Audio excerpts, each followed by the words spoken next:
Where are we? Hey! We're here somewhere. Yama. Yama, g'day everybody. G'day. It's Saturday again. I hope you're all well.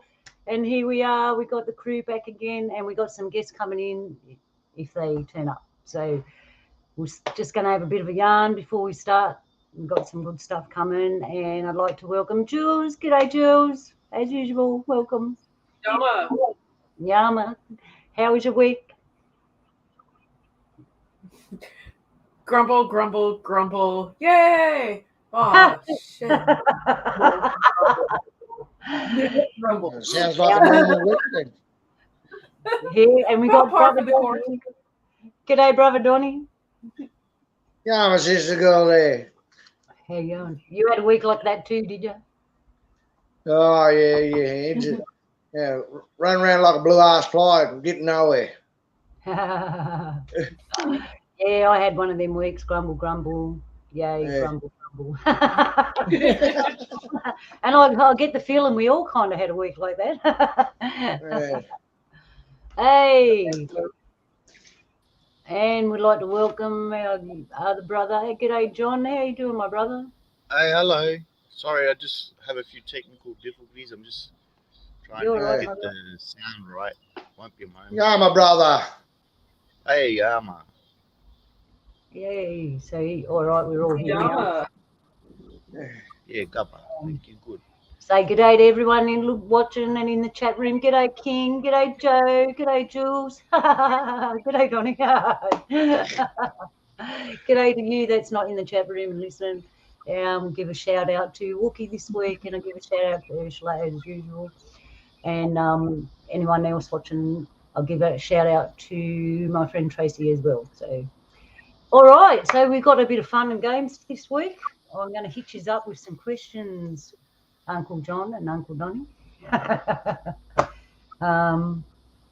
So you'll pass. No, that's not that game today. We're not passing. No, you're right. All right. So what we're going to look at today, we're going to have a bit of fun and a bit of serious talk. So I've got Uncle John, Uncle Donny here because we're going to look at some of our traditional laws and the way things used to be and how we can, if we could apply them to today, how it would help in our society. And I feel there's a lot there. then we're going to look at how individuals conduct themselves in tribal living, what we were responsible for, and just generally how we would conduct ourselves living in a tribal way with a whole heap of people. And we'll look at using our culture for connecting to the mother and the father, and a bit of our spiritual ways, and how we use it to keep grounded and stuff like that, and how it's good for us and it heals. And we'll be talking about stuff like that. And then at the end, if Uncle John and Uncle Donny are going to participate, I've got some scary, freaky, traditional stuff. If they'd have a look at it and tell me a little bit about it.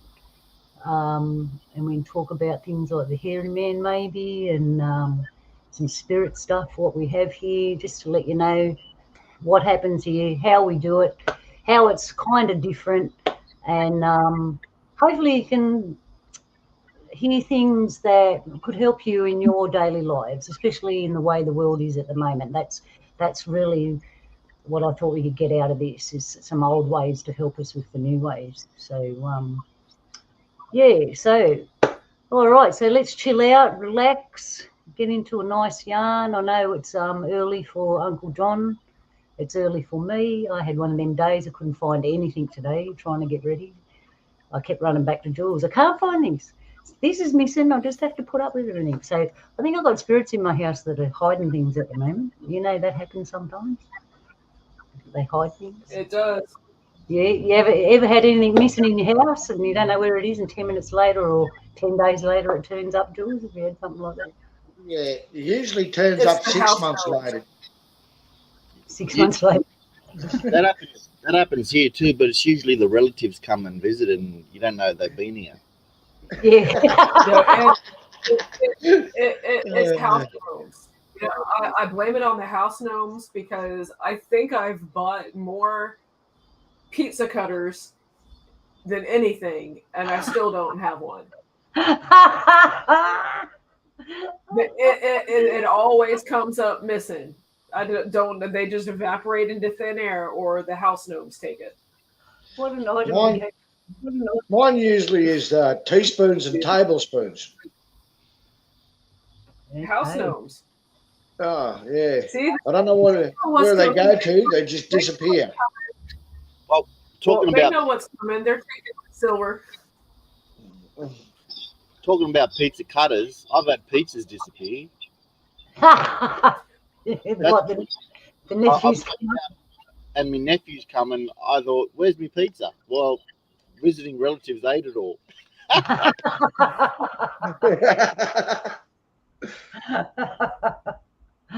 Yeah, that'd be right. Actually, I had a couple of tomatoes out the back, and I got up this morning to harvest them, and they were all gone. But I think the possums ate them.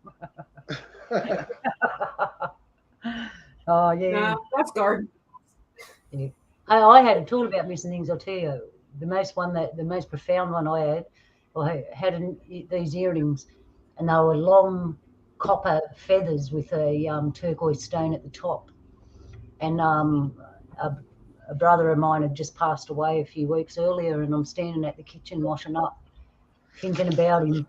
And I flicked my hair. You know how you flick your hair like this? I flicked it, and the earring went up in the air. And I'm thinking it's going to land, obviously. So I turned around looking for it, and it was just gone. I had the whole house looking for this earring, and we looked and looked, so I just forgot about it. And you're right, Donny, 6 months later, I'm at the same place washing up, and I hear this tink behind me, and I think, what was that? And I turned around, here's this earring sitting on the floor behind me. Yeah, I've had that done. Had that done. Yeah. Yeah. Yeah, things disappear and return right behind you. Yeah. I've had a card disappear. Hey? I've had my card disappear. I went to the mall with a friend of mine because she needed a lift. She worked at the courthouse, Aboriginal liaison officer at the courthouse. So we went to. I said, "Oh, we'll park at the mall, have lunch, and then, you know, I'll take you to the office."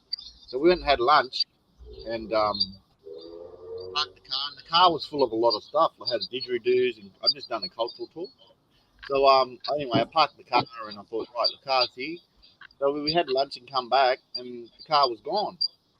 And my friend said, John, just face it, your car's been stolen. You have to accept it.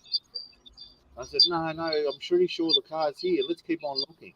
And I tried to keep on looking. She said, no, listen to what I'm telling you. Your car's stolen. Just accept it. Those things happen. So, well, car's gone. What can you do? You know, these things happen. So we walked down the police station, and because she works at the courthouse, she helped me file a report of my car being stolen. And anyway, I got paid back from insurance, and all the community rallied around and got me new cultural materials, got me a new didgeridoo and boomerangs and all that. Anyway, so that was pretty sad, you know. The car disappeared, and then, like, it was about 3 months later, I got a phone call from the police, and the police said, we found your car. So I rang my friend and said, they found my car. She said, see, I told you. Where did they find it? I said, they found it where I bloody parked it. I shouldn't have listened to you in the first place.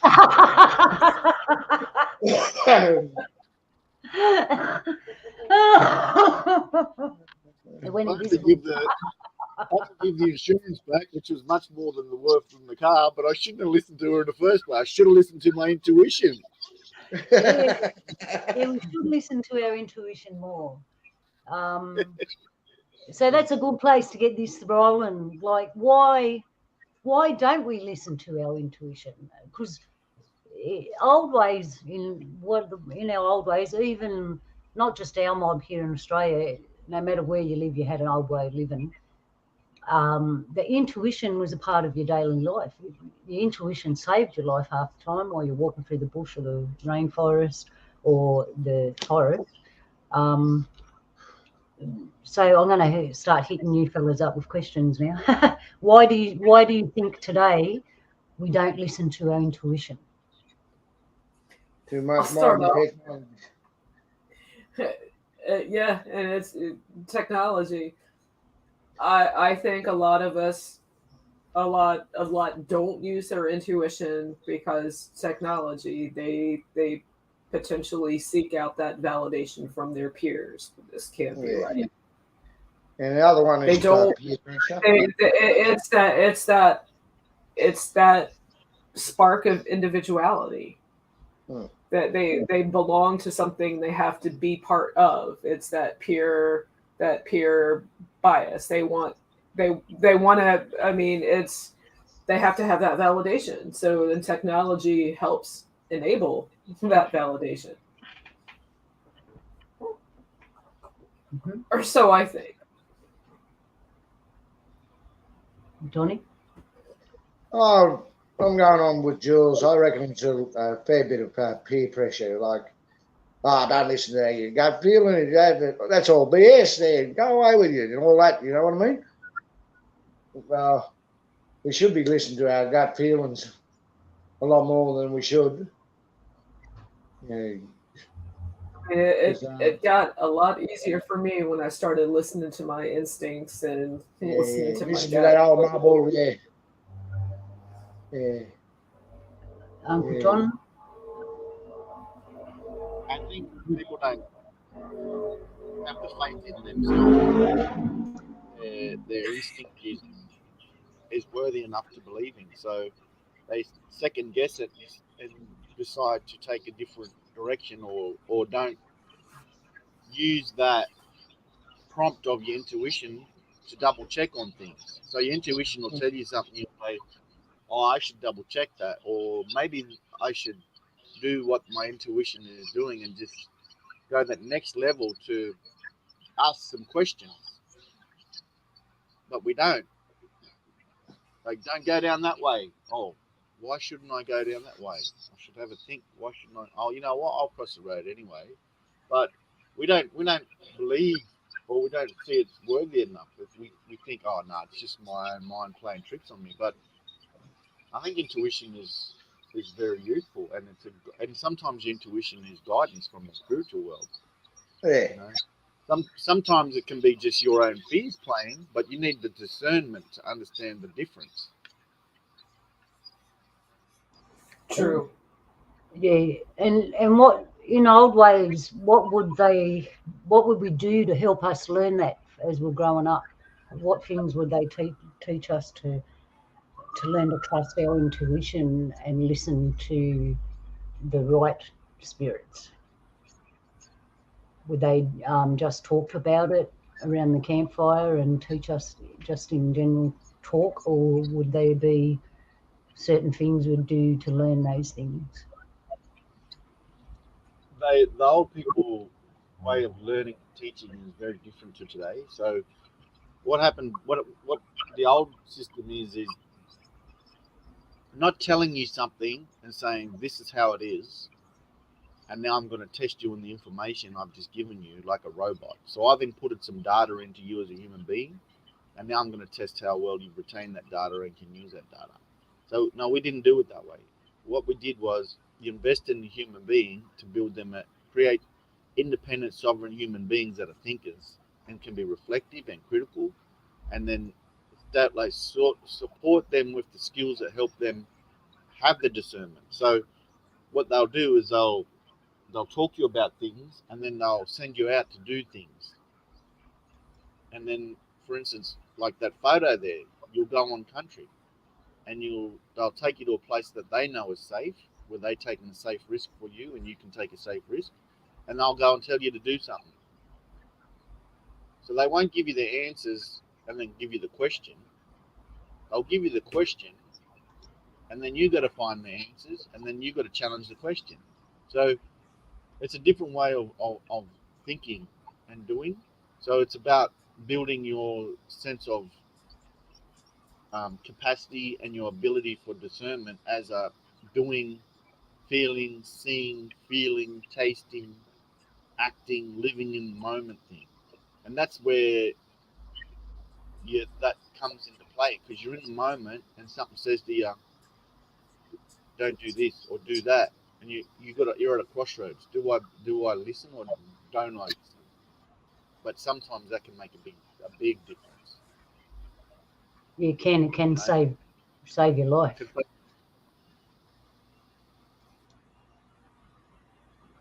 Yeah, it can save your life. I'll just let everyone know the pictures I'm showing here. This is all pictures of Australia. That's the Three Sisters. And I actually sat down last night and thought, okay, I'm going to show everyone some pictures of this place. And you'll recognise some people. So, all right, back to intuition in our daily lives in a tribal way. A lot of people today try to live by their intuition. I suppose how much we enforce it individually is up to us. In my life, if something comes up like that, I'll go, everything stop. I'll stop everything. I don't care, because that's number one for me. But even sometimes I don't listen. Do you think that the fact we don't listen, is that our insecurities? Is that brainwashing? Is that a bad spirit? What do you think that is? That questioning, that doubt that we have. We've been programmed when we slowly want to look into things. I mean, we've been programmed so hardcore that there's second guessing.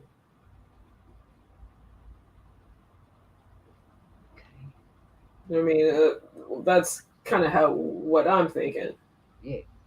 And yeah, I believe it's true. Very, very, very true. The programming.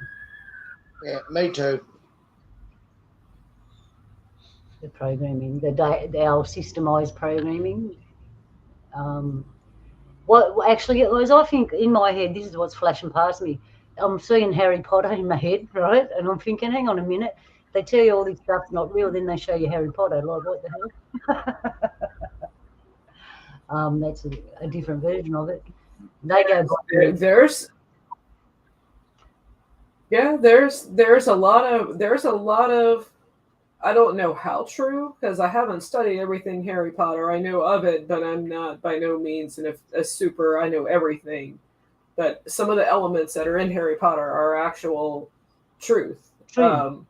The whole, the whole alchemy, some of those professors really were alchemists and real people. and what's going on now with plasma and DNA and blood and things like that, those titles, those groups of people that they divide that were referenced in Harry Potter is literally going on today. Yeah. And then I mean, then you have then you have the houses. You have Slytherin as the bad house and Gryffindor as the good house. I mean, looking at the symbolism of the serpent. I mean, everybody vilifies the serpent, but the serpent was the one who brought wisdom and knowledge, and was part of the spark of the spark of humanity. And then there's the lion. I mean, you have these different animals. I'm surprised that with that, like the whole lion and bull, the whole those four prominent and eagle, the eagle and snake, that they didn't use those as all the different houses, but they chose the what was Slytherin was the snake, Gryffindor was the lion, then you had Ravenclaw, and I forget and Hufflepuff. I can't remember what their animals were. There's similarities and there's differences, but there's nuggets of truth with Harry Potter. So in the fact Philosopher's Stone, that's right. Yeah, and they used their intuition, and they had animal totems and stuff like that. Like they understood it was a bit had dark stuff, but there is stuff like that there.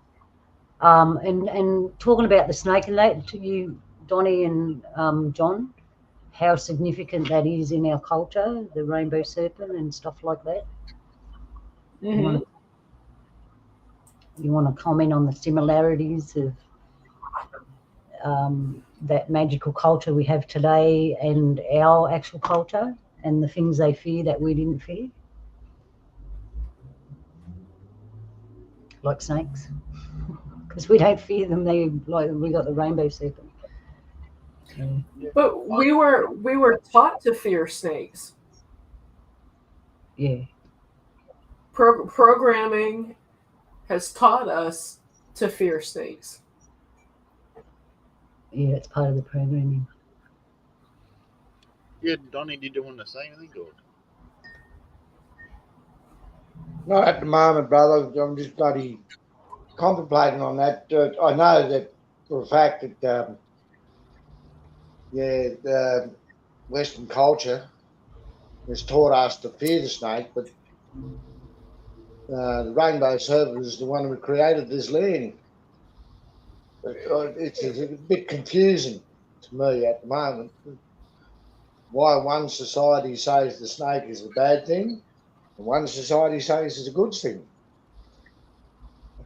Because it's part of I don't want to say it's part of the plan, but it's always the snake has always been playing a role in the separation, the division of people. Yeah. Back in the day, see, in the old people's way and the way that we see things from the tradition, the rainbow serpent and the snake they're related, but they're different. Yeah. The old people, there were certain snakes that the old people feared, but not only because of their nature and because of danger. So, for instance, there's the Murubi is the death adder, and what the death adder does is it hides in litter and on the grass, in the forest, in the woodland, and in the grassland, and hides itself, and it just sits there. So what it does is it uses its tail, like a little worm, and it moves its little tail. Yep. Right, and muru means bum, so murubi is the death adder. So it has a tail, but it has an extension on the tail like a rattlesnake that makes a noise. But the death adder has a little at the end of its tail, it's like a little worm. So it tapers off to a little worm, and it moves the little worm, and then it hides in the brush. And then when a little mouse or marsupial or whatever, a lizard comes to get the worm, it bites and eats its food, right? It's other living things. So the old people was frightened of that, because when the old people made their camp or walk through the bush, because it's hidden in the litter, sometimes you can accidentally tread on it. And if Yeah. it bites you, you're in big trouble. You probably die. So the old people were frightened of that snake only because they knew that it was a danger, and you needed to be very aware of your environment to make sure that you didn't tread on it. So they weren't afraid of that because it was a practical thing, not because it was a spiritual thing. Because old people knew that Murubi is just living like everyone else, and you just don't have to be aware of other living things. The rainbow serpent is different. The rainbow serpent is a spirit being, and the spirit being that wasn't necessarily there to support the people, because it was like a word malevolent. It could harm the people, and if you didn't look after country, that's one of the beings that will punish the people through floods, because the rainbow serpent is water, and water creates landscape, creates, for instance, there's the three sisters that there's actually seven sisters, the seven sister story, but they only call it three sisters. But water created that landscape, and so did the earth in its way it moves. So we see that um, that's the rainbow power of the rainbow serpent, and there's ways of gaining strength and knowledge and like abilities from the rainbow serpent in the spirit realm. But if you're not up to it, if you're not going to pass the test that are going to be thrown at you, you will suffer, and could die. So there's stories about how the rainbow serpent had power, and he has power, and then like shamans, what we call Wiringen, wanted to learn to get more power, because you can control the elements.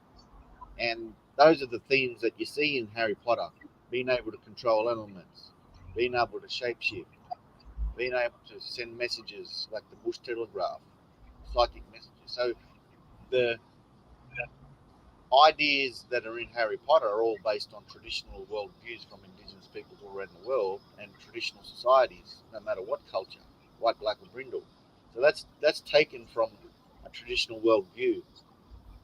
So there might be, for instance, the old British worldview, the old Britannic, the Britons, or the Saxons, or or the Nordic peoples, or Native American, or as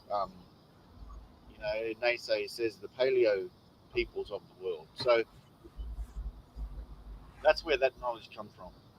And with the rainbow serpent, there's story about the rainbow serpent, where, I don't know, you're probably not familiar with the birds I'm going to talk about, but they're from Australia. One is a willy wagtail, we call it diddy yiddy, and Baranjin is the peewee. So when you look at these two birds, and in the totem system, in the Dinga, because my totem is a snake. My totem is a snake. So we are closely related and have a responsibility over those two birds. And those two birds always are found near water, right? Associated like the rainbow serpent, which is always about and in and with and a part of water. So those two fellas, they went up and said to the rainbow serpent, I want to gain your power. Teach me your power. And the rainbow serpent said, well, if you want to learn that power, you need to be tested. I'll have to test you to see if you're the right person to carry that knowledge and that spiritual power. The rainbow serpent put the willy wagtail Diddy Diddy through the test, through the spiritual test, and Diddy Diddy failed. And then Baranjin the peewee said, "Oh, I want to learn," and the rainbow serpent put him through the test, and he also failed. So he said, "I told you at the beginning of this, if you fail, there's going to be consequences, and from now on, I'll put a mark above your eye which is like a boomerang. So if they got white feathers above their eyes, like a boomerang.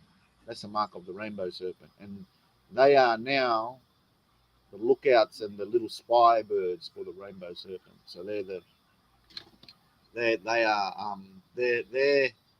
what they received as part of that deal was they're now the little spy birds and will always be the spy birds for the rainbow serpent. So those stories tell you that there's always something to pay. You know, it's always a two-way street. It's a boomerang. What you throw out comes back. So they were hungry for that power, but instead, so that they could be big bosses for themselves, but instead they become servants to the rainbow serpent. So power comes with responsibility, and those that seek power, if they seek it for the wrong reasons, that boomerang's going to come back in a different way. And now they've got the mark of the boomerang above their eyes. So, you know, the rainbow serpent is something to be wary of, and the search of power is also something to be very discerning and having respect for. So all those stories talk about how we use our spiritual skills. You know, that's the part of the story and the learning, and then you go out and you apply it in your daily life. That's yeah. Sorry. Oh, I'm glad you brought that up, John. Two things. One, I had a willy wagtail in my backyard yesterday and today, and that was my thought. All right, what's happening? Who's watching me? And in today's world, I think, because people have to realise, even though they don't think they're spiritual, you are a spiritual being. It's going to happen anyway. And you were talking about the energy there, John, how it works both ways, what you give and what you get given back. If you're the right kind of character, and this comes back to the conduct of the person. And with our people, whether you're talking to another person or you're talking to the mother or creator or spirits, it's the same. You conduct yourself in the same manner. And as John said, that story teaches us about being a good person. And the rainbow serpent's watching us, so we've always got someone watching us. We know that. We've got glitches happening. Sorry to cut you off there, John, but I just wanted to say, can you say a little bit how we can put that into today's life, that story, as people, to become better people? Well, the story is like a warning. It says, be mindful of why you seek certain things. Use your intuition, use your discernment. Question yourself, but question yourself in the right way, not in the way that we're conditioned to always second guess ourselves, like Jules was saying. That was an important point that was said. The conditioning is hampers and stops the way that we self-assess. We don't self-assess with a strength space and a spiritual way. We self-assess with that negative deficit thinking. Oh, I'm wrong. Oh, I'm this or I'm that. No, don't think about it that way. So, it's all right to make mistakes as long as you learn from it. You don't get hurt or you don't die from it. And that's what Aboriginal way of learning was about. Like taking safe risks and making safe mistakes is a part of learning. But it's about working with in a community that help build your capacity and help build and empower you, build you up. But you're being built up not for your own selfishness. You're being built up so that you can create that safety net which has empowered you, so that you can empower others. Because we don't survive as individuals, we survive as communities. So when you put that light, put those glasses on and use that lens, your power, your success means it's the community's success. My success is your success, and your success is my success. So it's a different way of looking at the world. So, for instance, if I get a good job, and I'm promoted, for me that's, oh, okay, yeah, you get some more money, but now I can influence the world in a better way to create more positive and good things for others in my community and the wider community, and in the workplace, in the community that you work in, your working community. So it's about a different value set, not about you're at the center of everything. It's all about you, but it's about you're in a part of a circle of living things, spiritual things, spiritual powers. And like you said, Luna, it don't matter if you believe in these things or not, they will affect you and they will affect others.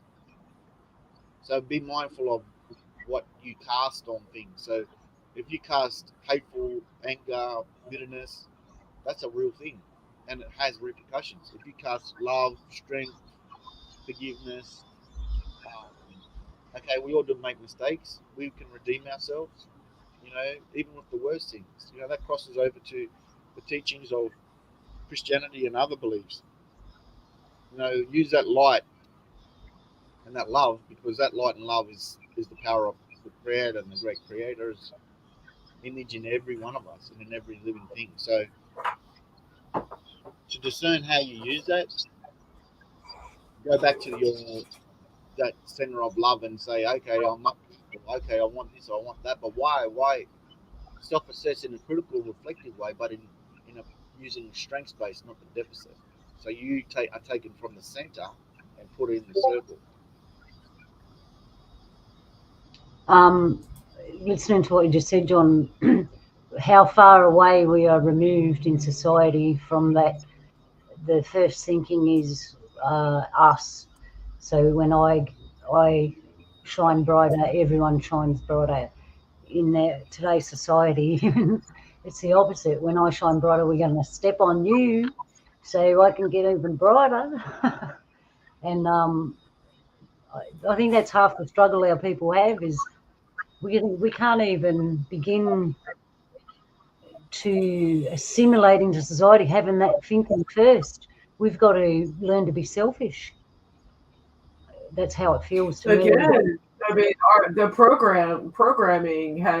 conditioning has taught people to be selfish. Yeah. Commercialism, greed, this, that, buy the latest, best, brightest. People have been conditioned. Even a lot of our they've been conditioned and programmed not to have love and positivity come foremost in their thoughts. It's always the afterthought. Yeah.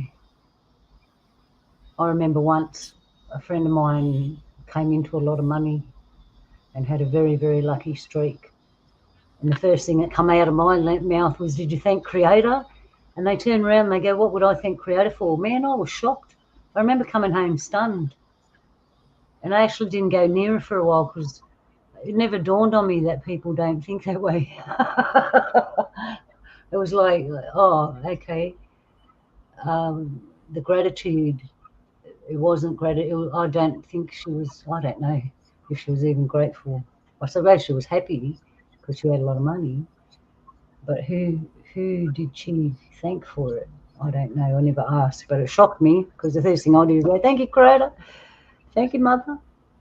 Because the resources come from there. It doesn't matter what you have, whether it's actual money or a thing, the resources come from the Mother. All right, so where are we? I'm going off track here.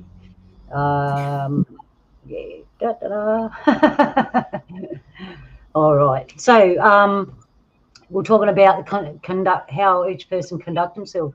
So what would happen in the old days if someone conducted themselves in a greedy manner and had that energy on them that was I instead of we and us?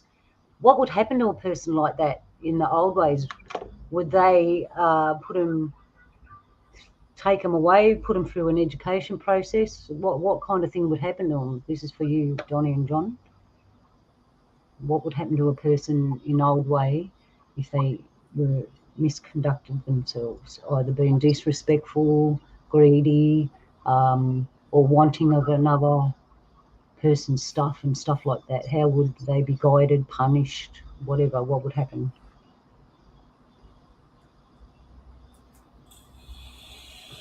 I say punished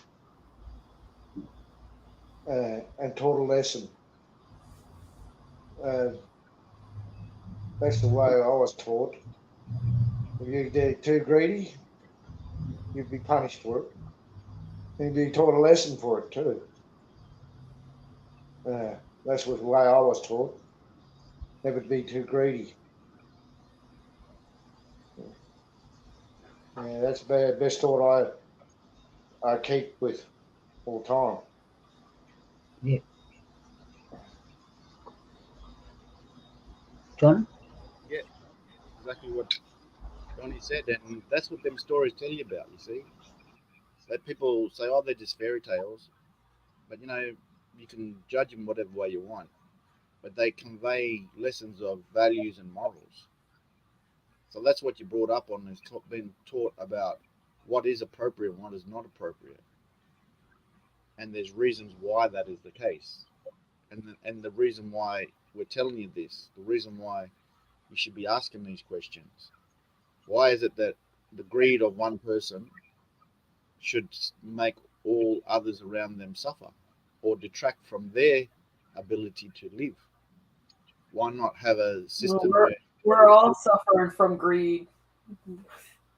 yeah, Everyone on this planet is getting ready to suffer from greed from those that should not have the wield the power that they do, causing a whole kind of whirlwind of stuff that I probably shouldn't go on here. But yeah, I totally agree with you. and when's enough enough? When do you have enough stuff? Some people are got mental sickness, spiritual sickness. It's like people that eat and they don't know when to stop to eat, and they end up Yeah. getting diabetes and dying, or some sort of sickness. It's the same. It's a sickness.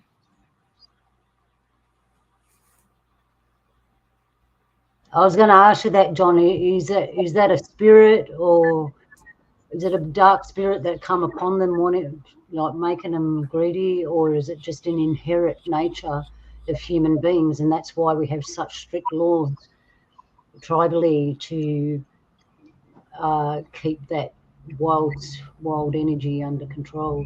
What do you think it is? Because I like to think people are all good at heart and they don't really want to be greedy. I think something takes them over. Well, if you look at children, happy little children working, they live, they'll all play happy in the sandpit. But then you'll have some kids that are influenced by parents that have the values that are me values, and then that little kid will come start bullying and taking stuff off everyone else because that was what's conditioned and impressed upon them. And the thing is, as I was saying before, and what I tell you is not what my words are, it's what I learned from others, from my elders, and I experience firsthand. There's powers at play that people don't see in the world. People think sickness is just related to germs. It's not just related to germs. It's related to lots of things, and spiritual entities are part of that as well. So there's spiritual entities that can help you get well. Like I was feeling sick last night. I spoke to you yesterday, Luna. I was feeling sick, and um, emotionally, and I was physically feeling unwell.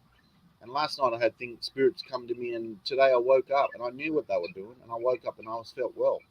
So there's powers that can do good and bad in the world, just like there's powers that can do good and bad in the universe, and in the bush, and in politics, and in the workplace. And the question is, for us to help us understand is what is the nature of why they're doing that. See, the bad spirits that speak into to the individuals and the powers that should not be in their circle, that wield all this power that Jules was talking about, was greed. They influence and speak into those people, and those people listen to what they have to say, and they embrace it.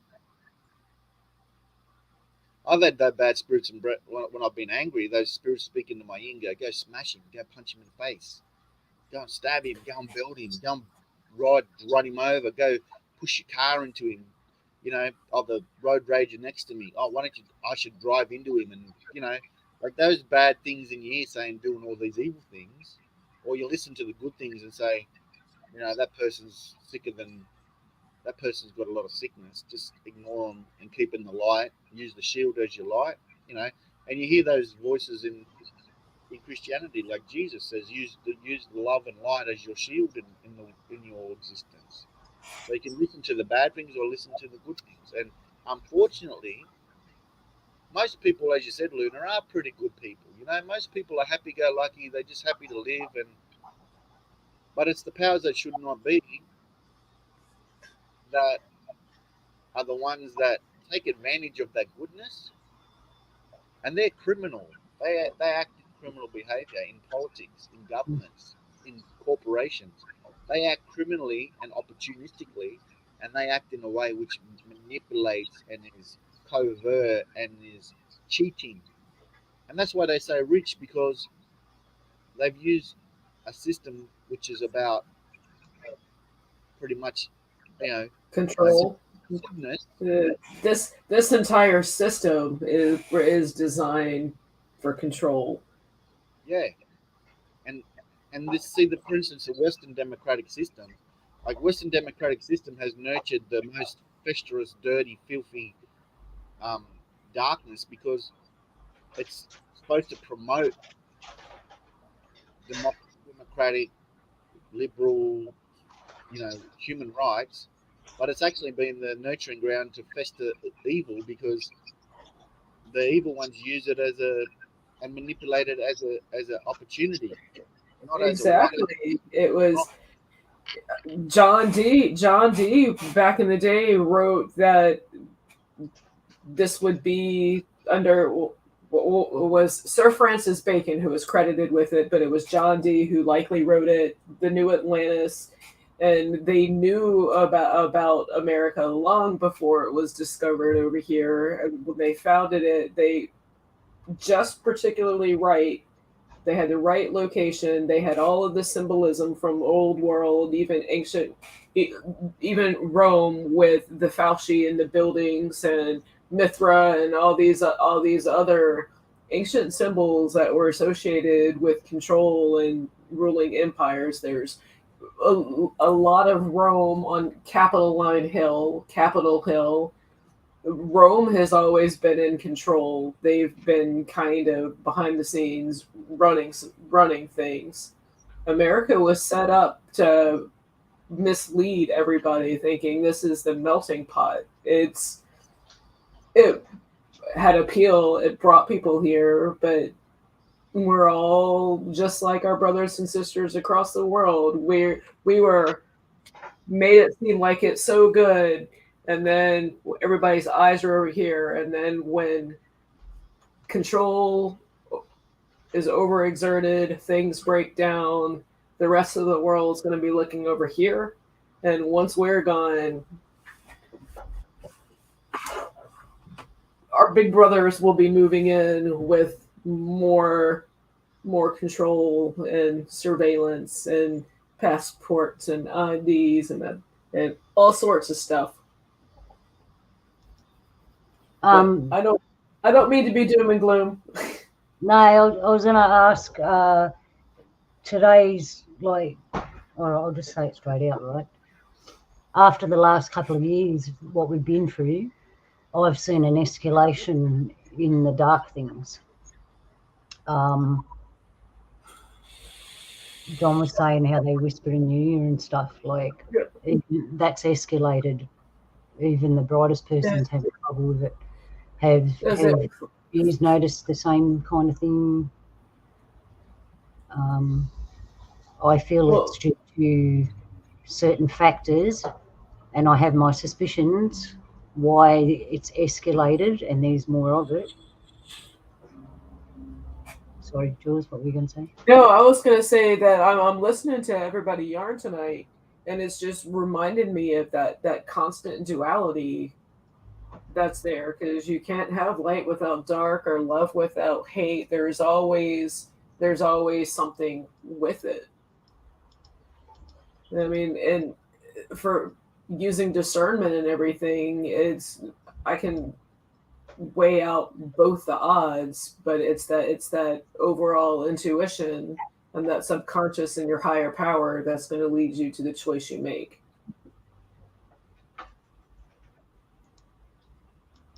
Yeah, I agree. The ultimate choice is with you, considering all things. So I feel like I'm derailing us. Little. I think the fellas are just shy. No. All right. I'm temporarily off cam because my camera is major glitchy tonight. I need to take care of that in the very near future. What were you going to say, John? No, it's true. The balance is important. I mean, this world we live in, it should be in balance, because spiritually we come here, we got to grow and learn and try to become part of that greater light and love. And there's two sides of everything, and that's inbuilt in our culture. But even light, even the darkness has light in it, but it's just a different type of light. It's that light that is the stronger light of creation. And the problem is with what's happening in society today is it's never been so out of balance. No, it hasn't. But John, you said something earlier, and I just had this thought pop in mind. Spiritual sickness, and we all know we leave, but we come back. Could it be possible? I mean, for those born truly wicked, that are doing truly wicked things this go around, could they essentially be brought back in a form that had some kind of residue from being spiritually sick? And throughout this life, they walk around spiritually sick. I think that, like the beings that are really bad, like the human beings that are born and then they walk the dark path and become infected with this evil, I believe when they pass on, that evil holds them like an anchor, and then they become part of the little critters that speak on your shoulder and come in your dreams and feed off the same stuff they fed off in life, which was fear, darkness, manipulation. They got off on making people feel small. They got off on torturing people. They got off on doing harm to little children and harm to other critters. And I've personally seen people who have been like that and they've passed on, and I've seen them in the spiritual world in the dream state, and they've come back.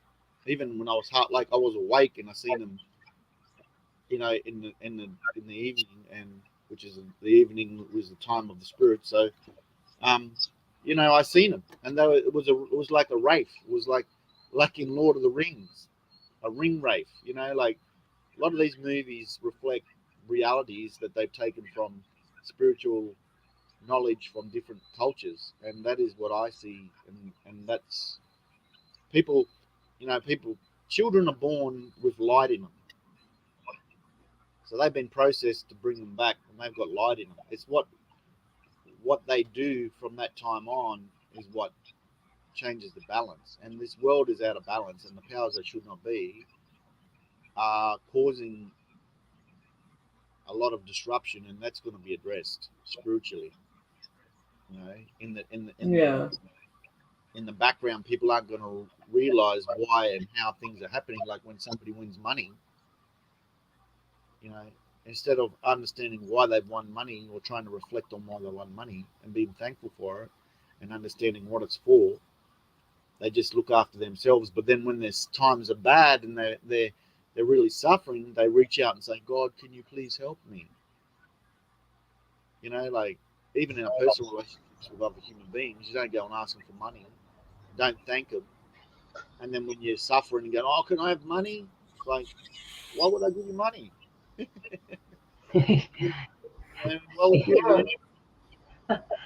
And I asked the question before, what would happen to a person like that if in old ways, if they went round everyone bludgeon stuff instead of, you know, have you got another possum skin cloak I can have? I haven't got one. Like, what would we do with a bludger? Or didn't we have bludgers in the old days because it just wasn't in the curriculum? No, we had. See, human nature, no matter what culture and what time, is human nature. So those back spirits are there. Those good and bad is there. So there's stories about, you know, what. There's a story about it's a little pigeon, the top knot pigeon they call Gulawalil. There's a story about Gulawalil and how Gulawalil. I won't tell you it all, but essentially the lesson is if you're slack and you're lazy, instead of contributing to your family and society for the things that we need first, and then you can do stuff otherwise, you'll be punished and you'll be frowned upon and you'll be shunned, and that's why he was turned into the top knot pigeon, because he was slack. So he's transformed into the bird and what the bird's characteristics are. So that lesson is to tell people, you know, the good and the bad. So lazy people were shunned as bad, you know, like, because that's a big sin in the old days. It's a totally different worldview. Sharing and caring was the utmost sense of goodness and what you want to be. Nowadays, the more money you got, the more selfish you got, the more outlandish you are, the better you are as respected in society. That those that are wealthy today would have been speared or killed back in the day. Yeah, fully agreed. Yeah, it does my head in a bit. That's why I try to do a lot of things to ground myself and stay connected, because when I look at the system and some of the people today, it's not in my nature to fathom how they can be like that. Like, how can you be so self-centered to the point you're making people suffer somewhere else, which they're oblivious to. Obviously, they don't even think about how am I making someone suffer by taking more than what I should. Because in our culture, when you collect food, if you come across a nest and there's only 5 eggs, you only take 2. You leave 3 there for the nature and for things to progress so someone else can have an egg when they come along. We even teach our kids at the shops. I teach my kids, if there's only 2 cartons of juice, just take one, leave the other one for someone else. Don't be greedy. All right, so where was I going? Just to add to that, you know, for those people listening in, you know, it's not a story to say if you're wealthy you're bad, because if you've gained that wealth in a good way by being respectful, you know, respecting the, you know, in the Western world, most people probably listening from the Western world, if you're respectful of democracy, of ethical ways of doing business, back in the day, people would also respect you because they know that you've got a lot of connections and you're a good provider, and that you've got, you know, big family and you've got lots of things.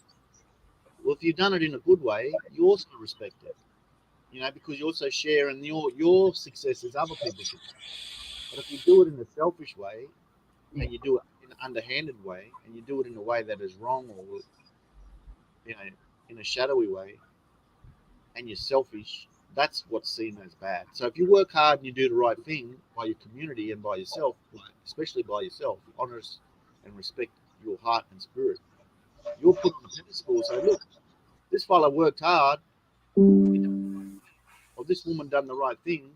She's a respected elder. She gives a lot to the community, and she also has a lot of responsibility.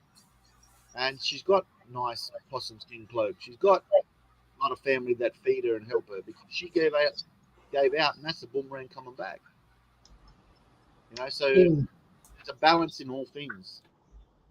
So yeah, if you flourish and you help everything to flourish around you, it balances it all out. It's when you flourish and you hold back that from everyone else and keep it for yourself, that's when it comes against you. So, okay then.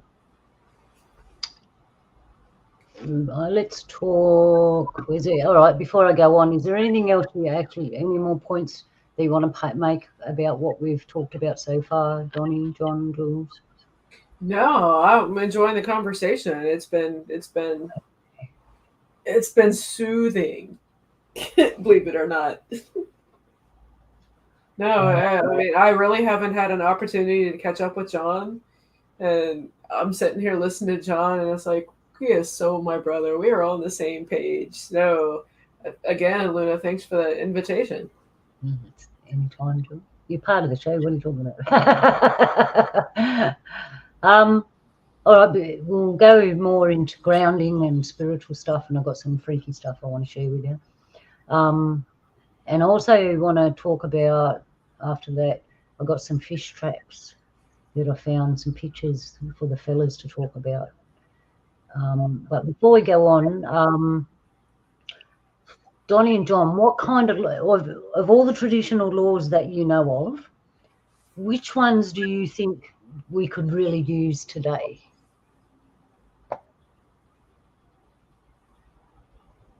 Think about it for a second if you need to. Yeah, thanks for the kind words too, my sister. Jules, it's very kind of you. And the knowledge that I'm sharing is the things that I've been taught and I learned from our elders and our community. So that's why it gels with a lot of people, because it's common sense stuff. It's like back in the day, we all lived as communities where, you know, everybody had a role, everybody had a place, and they were valued, and they had a worthiness, and the natural world was a part of who we are, and our communities are part of our identity. You know, that's where we've moved from. And when we talk about law, they're the most important laws, because when the balance is threatened because everything is thrown out because of greed and all the things that in a traditional lens you see as negative, as a deficit, you know, greed is a deficit because it causes harm to others.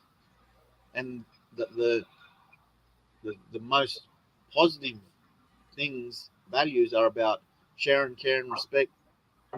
You know, because we've got to remember that we're in this world temporarily. So where do we want to, like, again, for those in other religions, where do you want to invest your, and then there's so much, this is the thing that we've got to build bridges. In Islam, in Christianity, in Hinduism, all these belief systems, they're all commonalities in invest in your wealth in the spirit world, and that spirit world is inside your heart.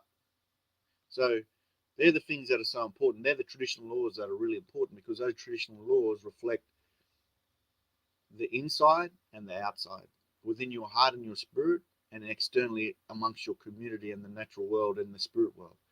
So they're the laws that are really important. And so you can't say there's one individual law that stands out from all, because they all work together to help you remember these things. You know, don't steal, like the commandments. They're the same as Aboriginal ways of doing things, but we just had a lot more tacked onto it. You just don't steal from other human beings, but you don't steal from the natural world of other living things. Don't steal their home. Don't destroy the forest and chop the forest down, because it's a home to all the other critters. And they have a place in this planet too. They have a place in this circle.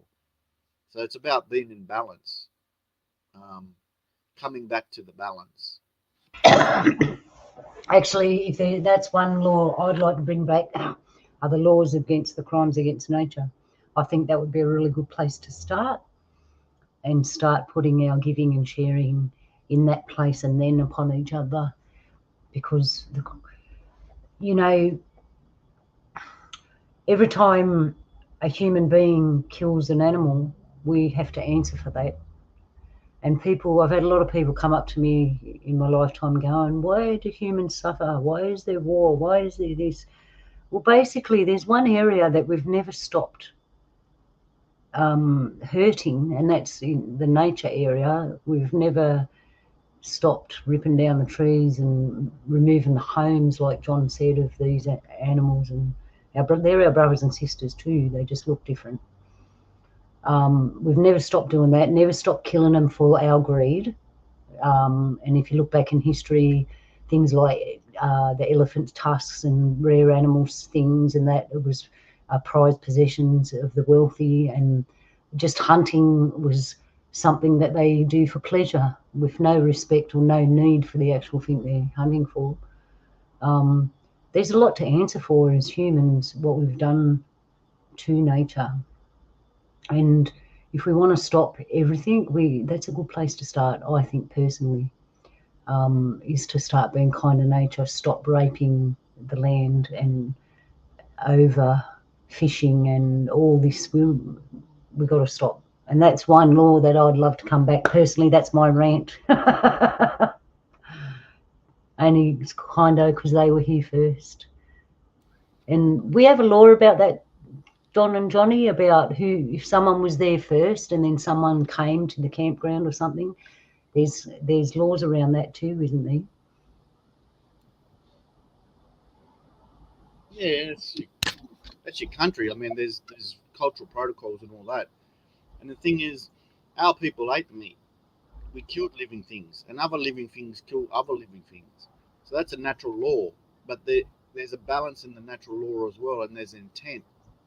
So, for instance, the Death Adder, when he kills a mouse and eats the mouse, it's bad for the mouse, but then the mouse will kill a bug. So the reason why the snake is eating is just to survive. He's not killing a mouse because he loves to see things die and tortured, or getting fun out of it, or wearing a latest, fashionable clothes or whatever, because it's cool. Even the snake, which you would say has no mercy, like even the snake does things in a way that reflects the law, the natural law, the law of the great creator that is set down. There's only certain critters that will kill more than what it needs, and that's because the balance is out. So, for instance, wild dogs in the bush, there's dingoes, right? Natural dingoes that are from here. Then you'll have wild dogs that just kill, and kill everything.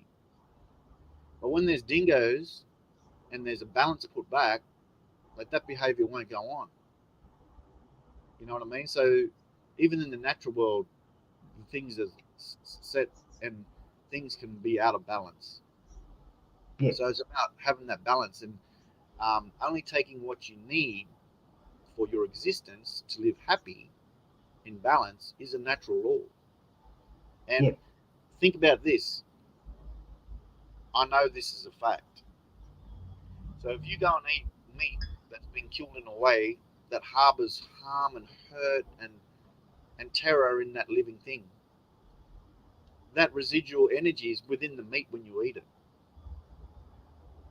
So when you eat that meat, because of that spiritual harm, because there's ways of doing business, there's ways of killing, there's ways of living in a respectful way. Yeah, that's what I was pertaining to. We tend not to do that because of the convenience of the supermarket. We miss that vital step, which is where we respect the food we're about to eat, where we prepare the life that we just took to sustain our life. That vital step is missing in our society. And I think after repeating it thousands and thousands and thousands of times, it's actually had an effect on us. It has. It spiritually infects people. So, that's why if I eat eggs, I eat the ones where the chickens are happy. Yep. Because then that happiness is transferred. Like, I'll avoid eating meat. Like, that's what in Islam, that's what halal is about. It's about showing respect and love to other living things so that they don't die in needless suffering. Our people do that, and we also thank that living thing for giving its life. So basically, when you sit down and you're about to eat meat from an animal, whatever it is, you should thank the spirit of that animal for sustaining your body. That's basically what it's down to. And we can do that. We can do that right now, everyone. We can, next time you sit down to eat, just thank that spirit of that animal.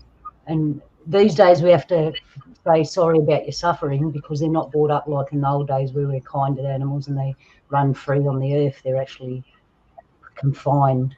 That needs to change. And don't get me wrong, I don't really eat red meat or anything, but you see the need. Everyone I know eats meat. It's a natural part of life here in this world, but it should be done in a respectful manner. And we don't use leather. Like we eat a lot of meat still, but where's all the leather that comes off this meat?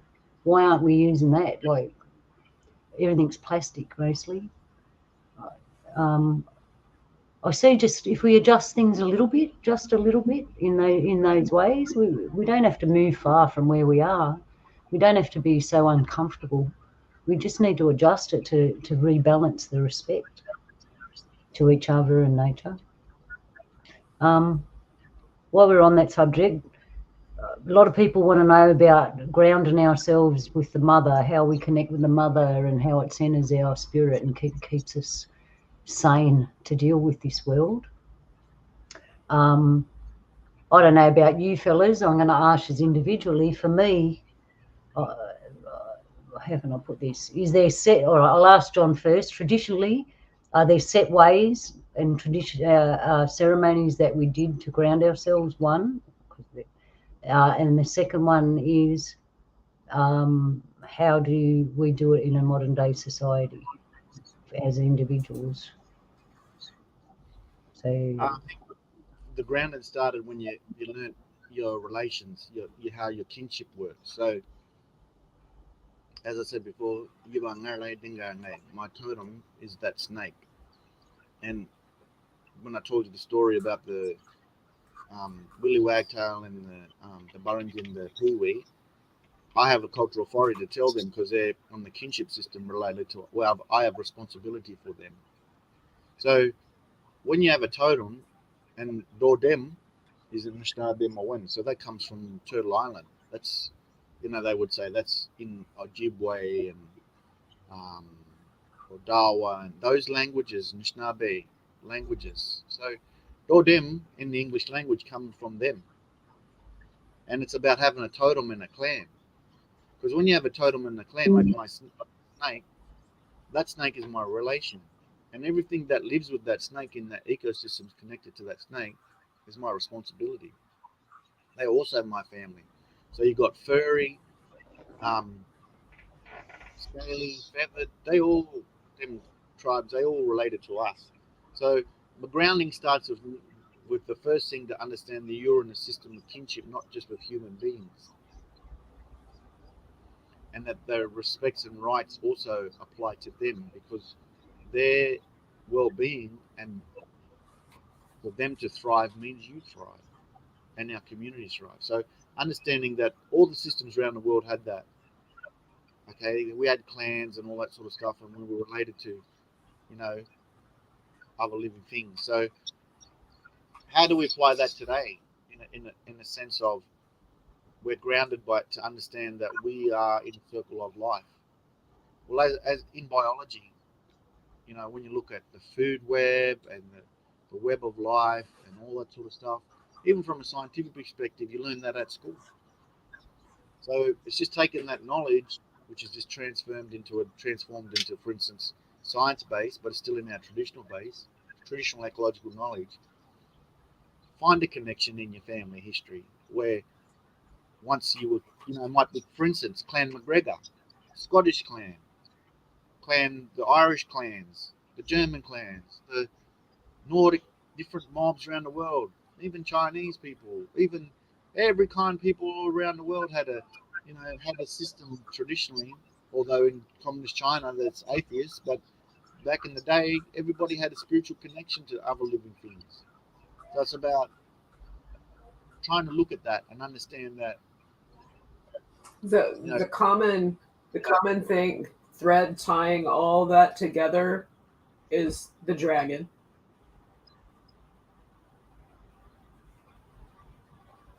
Yeah, so that's what we got to find those things again that have been taken away.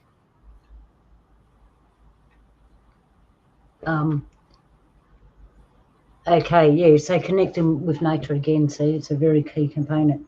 That's what we live here with.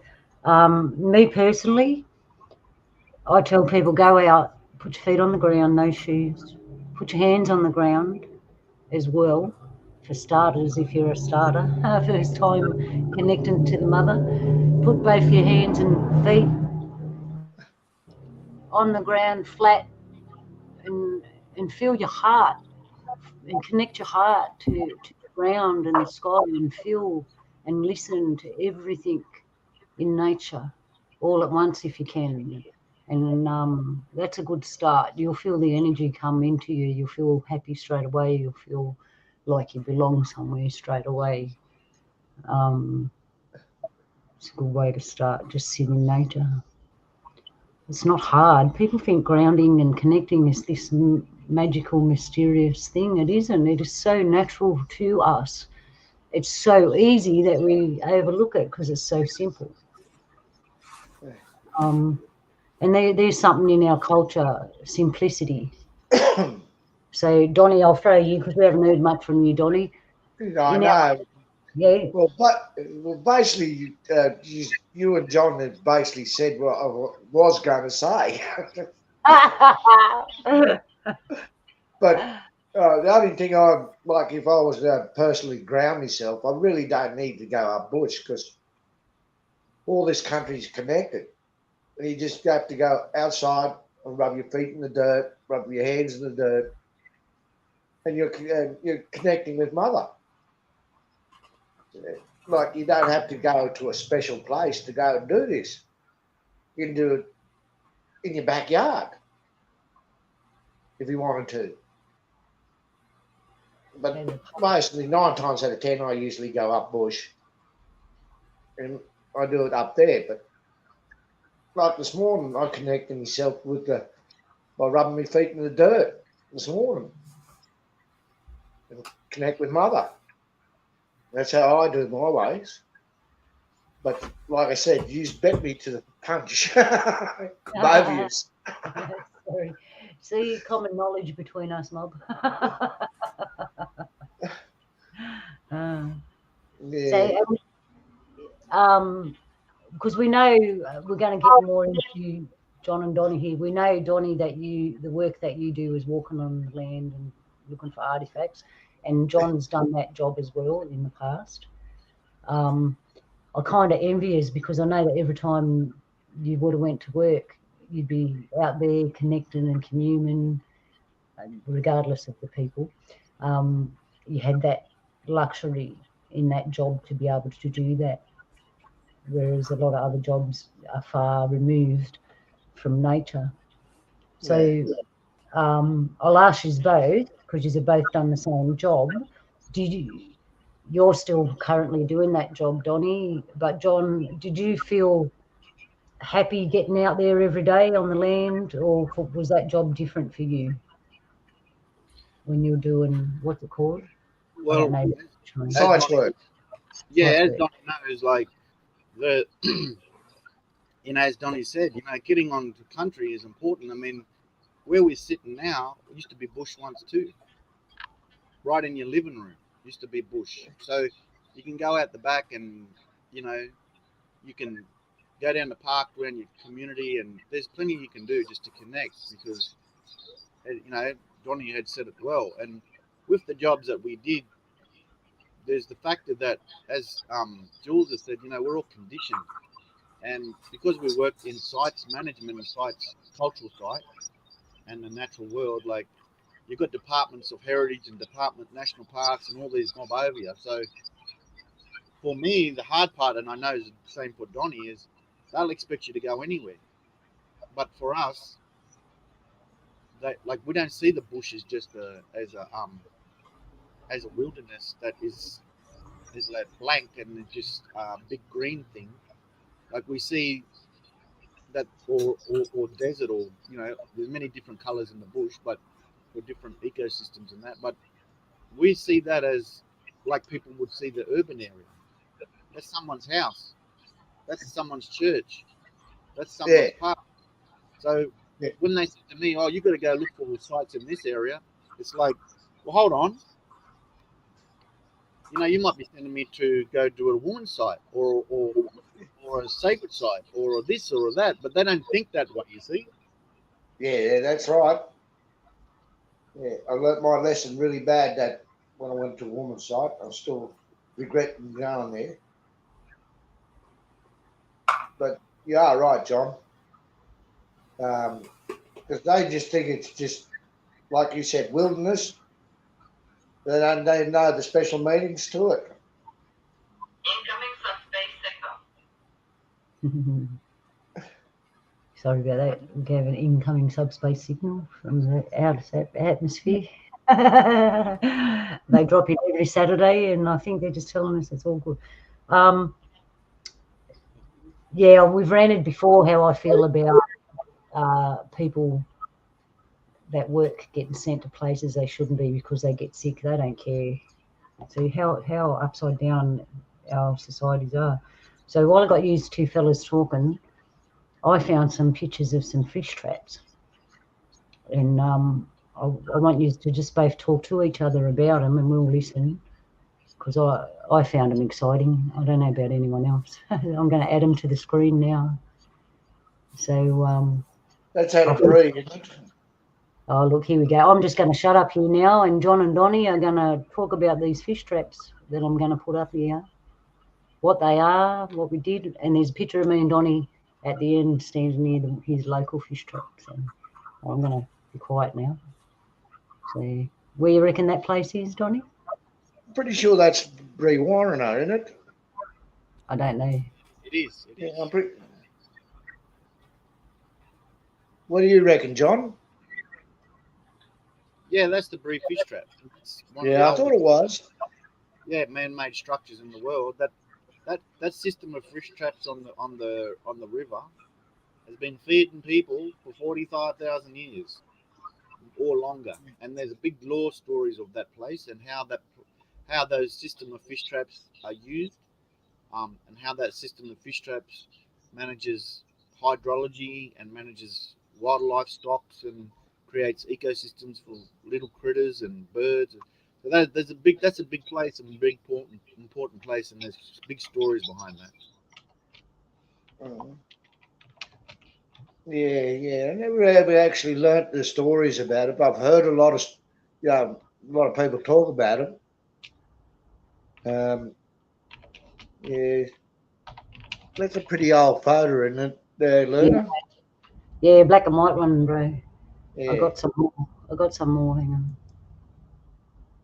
These are more modern. Some of them are maintained, and some of them I think they are new. Look at that one. I don't know where that is. Looks like that river. That looks more like one eel trap. That one. It looks more coastal. That one there. But I could be wrong. Yeah, I didn't look to see where they were. I just saw them, and because it's more your fellow men's business. Yeah. The men did the fishing. Well, if you go back to that photo of the first picture you've seen of the fish traps, this one. Who's there fishing? Kids. Yeah, so that's another thing. Like people make the archaeologists and all that, and different mobs that look with a different lens, ethnocentered. They're not looking at it from an Aboriginal way. They're looking at it from their own culture. They would make all these pronunciations about what happens there, why it happens there, who'd made it, la la la. But the thing is, fish traps are there, like Coles, Woolworths, IGA. I don't know what's some of the shops in the United States and Canada. Walgreens, Walmart, Costco. Yeah. People. There's rules in them shops, just like there's rules in that for that fish trap. And it's a communal place, and people get their feed there. And this is what archaeology is about in today's present worldview: is you look at it as an archaeologist. Yeah, they sort of more. I find with the archaeologists, they sort of look at it as a practicality.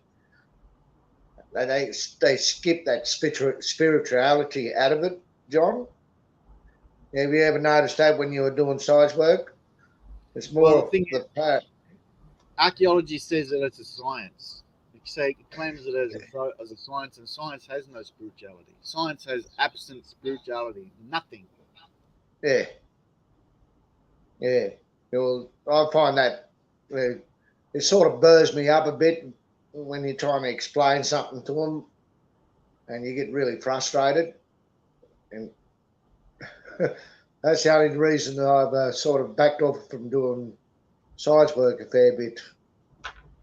Yeah, Then yeah, what they'll do is they'll judge the worth of that site. They'll say, okay, cultural heritage is important and the people's beliefs is important, but in the scheme of things today, how rare is it? Is it worth keeping, considering we want to build a bridge and bulldoze that? yeah, Is the use of the bridge more important than the use of Aboriginal people having their spiritual beliefs? yeah, yeah, They made up spiritual beliefs. yeah, But if they were talking about a mosque or a church, bulldozing a mosque or a church, it'd be a different cup of tea. yeah, We need to explain to people that traditionally when Australia was a walking supermarket, and basically a walking supermarket. So give you an example, where I am, I'm like an hour away from Sydney, the main city centre, Sydney. If I started walking, the lily pillies are here and I can eat them, and then I start walking to Sydney.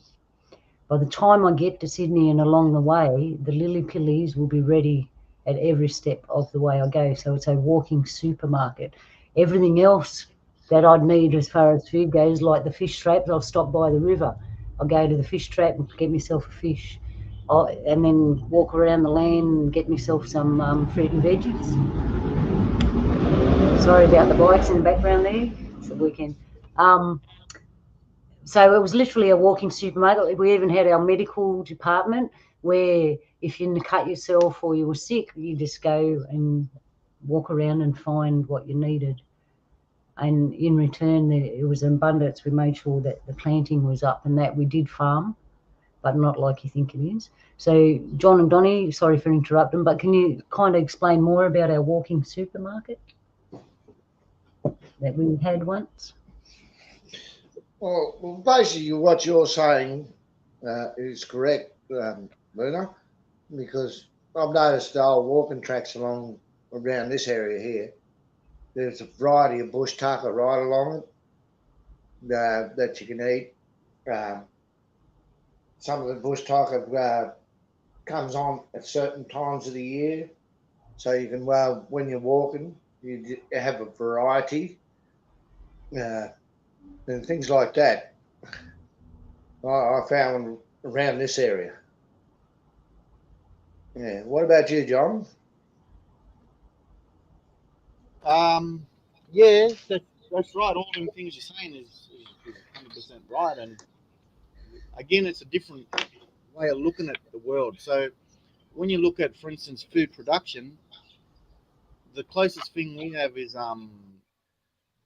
permaculture. So let me just have a look. Hold on. Permaculture. What does that mean? So I'll find the Google. Try and find the Google thing here for you. Permaculture. Off the top of your head, it suggests permanent culture.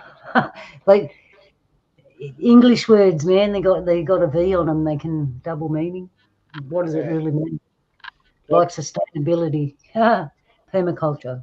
So permaculture is an approach to land management and settlement design that adopts arrangements observed in flourishing natural ecosystems. It includes a set of design principles derived using whole systems thinking. So there's a Google quick Wikipedia. Anyone can do that.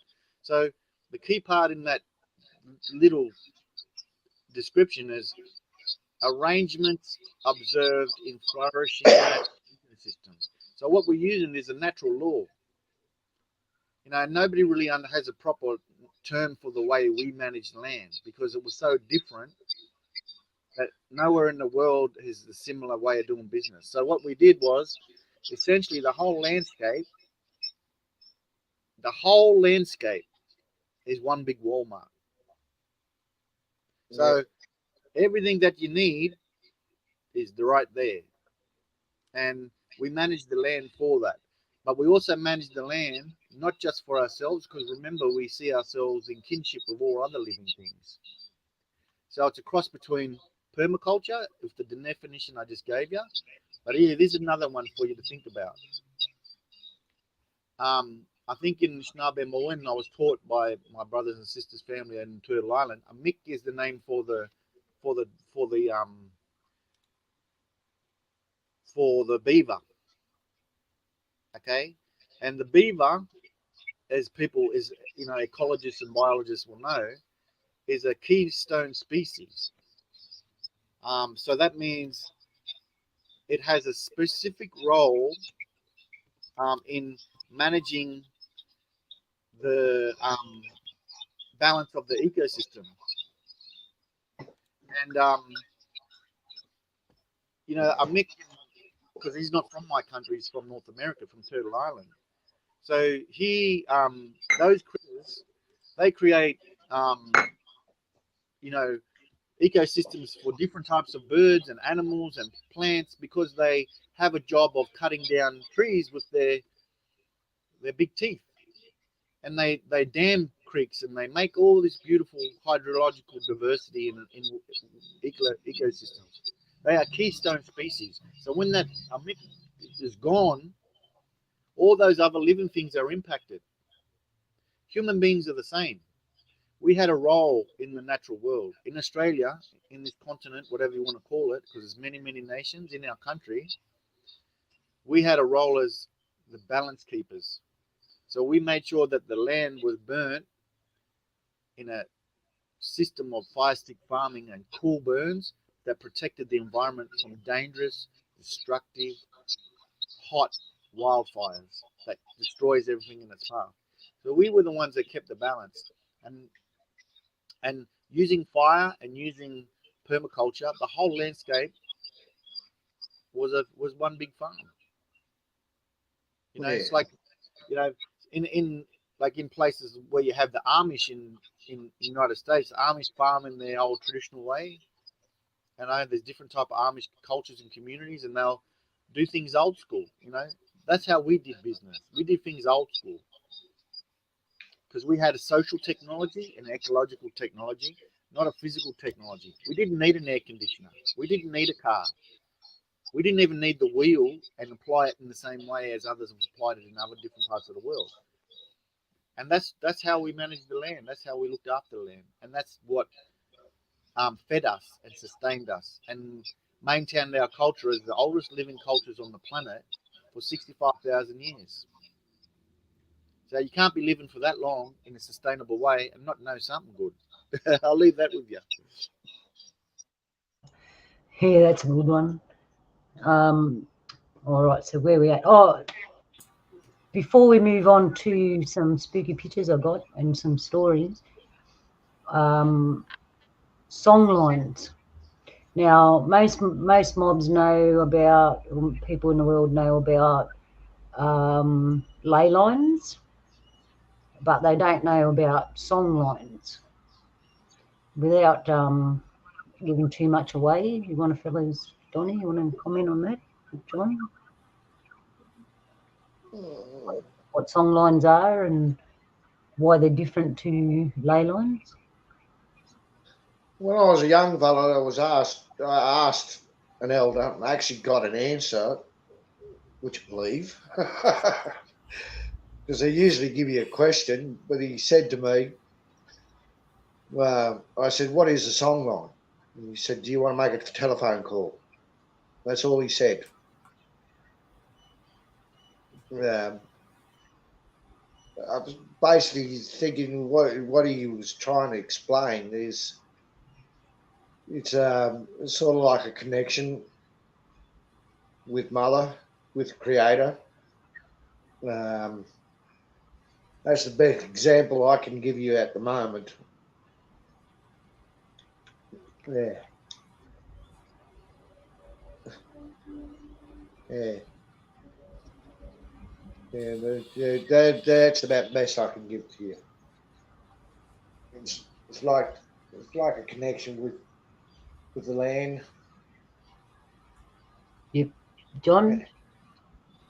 Yeah, what Donny was saying. I mean, the thing is, again, the way we ask questions and the way we see things is like Jules said, we're conditioned. So we're conditioned to think in one way. So when we talk about song lines and ley lines, it's like, oh, what is it?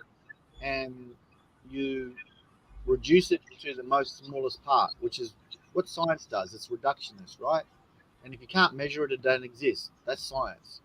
We're all brainwashed to think science is the main worldview that is going to give us the best information and the best perspective to live.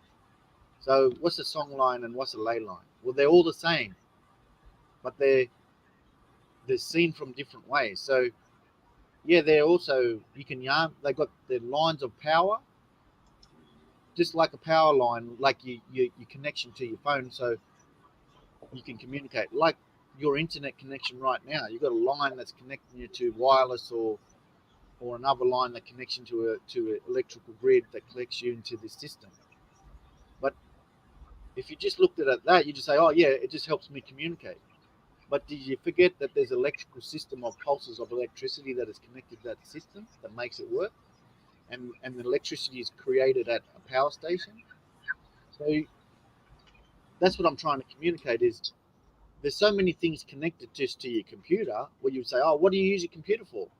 Oh, I just use it for communicating and looking at Google. Oh, so is that what your computer's about?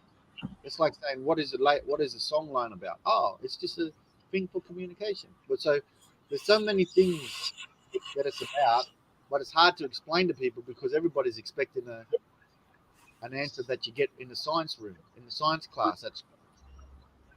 So Yeah. your song lines is also about your online menu. So you sing a song, you sing a song, it tells you about all about a particular place and it tells you about what's there and when it's fruiting and what you can get. So it's like an online menu, but it's a spiritual connection to say those things that you can go and eat are part of you and you're a part of them and you have a role and responsibility to look after them and they'll look after you. And this is a story that tells you all about it. And the story has a dance and the story has places in the landscape that are connected to it. And those places have songs and those places have sacred places and those places have ceremonial places. And you walk the country and you maintain them by singing that song, by doing that dance, by eating that food from country. You become a part of that country.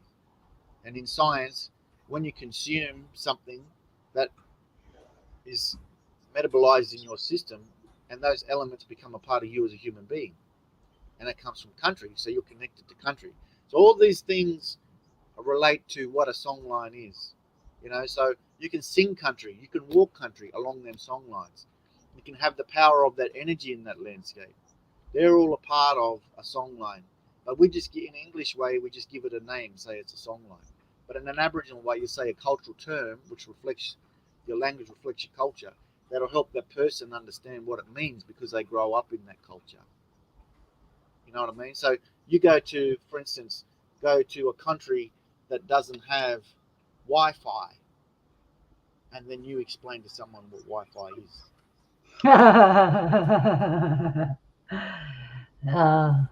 You got a point there, John. Comes from the stars. Yeah. Yeah, it's a bit like that. That's why we have trouble conveying it.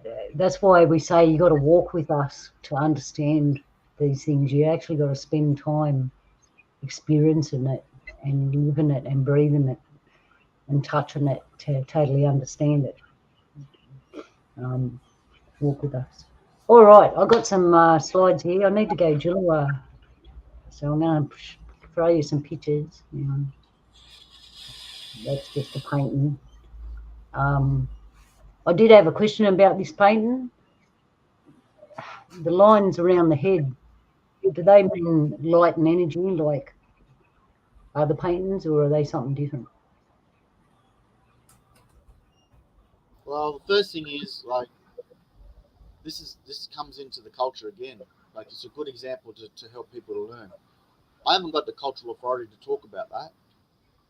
I don't know where that site is, and I can interpret it in a way from a cultural perspective, but it's not appropriate for me to speak about it. It's just like in a modern way, it's not appropriate for me to know about the recipe for Coke because it's got a patent applied to it, and there's certain people can understand it for certain reasons because there is cultural authorities. There is. I know. So, I know what the recipe to Coke is. Yeah, so yes, I thought most people knew. That's twice I've heard that, the recipe to Coke. And I know what the recipe is. Why do I know that? I'm not going to tell you. Anyway, sorry, Don, but you're right. I mean, so like that's another thing. Like an archaeologist will look at that and go, "Oh, science means that I have a right to know what that is." Ah, yeah, I gotcha. You don't have a right to know what that is. You don't have the right to know what the recipe for Uncle Tom's best chicken is because they hold that in patent because they sell the chicken and everyone loves it and they don't want that knowledge to escape to people that will abuse it. Yeah, the greedy people, what we were talking about before. Yeah. We want to learn what Uncle That Tom's proprietary. Yeah. Oh, well, I'll Proprietary this, proprietary that. I mean, even the story of Colonel Sanders and his how he obtained the recipe for said 11 secret herbs and spices. He literally bought that recipe for $50 from a nice Southern black lady. $50. Never gave her a dime. Oh, that's that's sad. cultural appropriation. That happens all the time. It does. But it's even happened with people we know.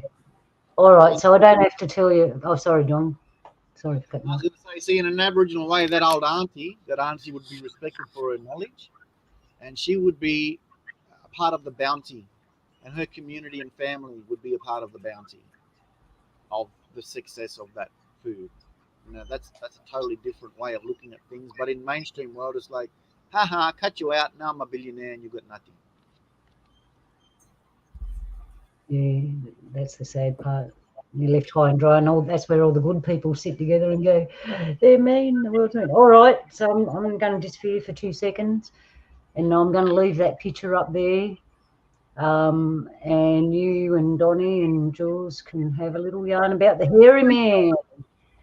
I just want to know where you got the photo of my old boss from. Ha! I thought that was you when you were young. I'm sorry. No, that was Donny on a bad night. Yeah, and what did that poor kangaroo do to be held, to merit to be held upside down like that by its tail? He had too much to drink at the party.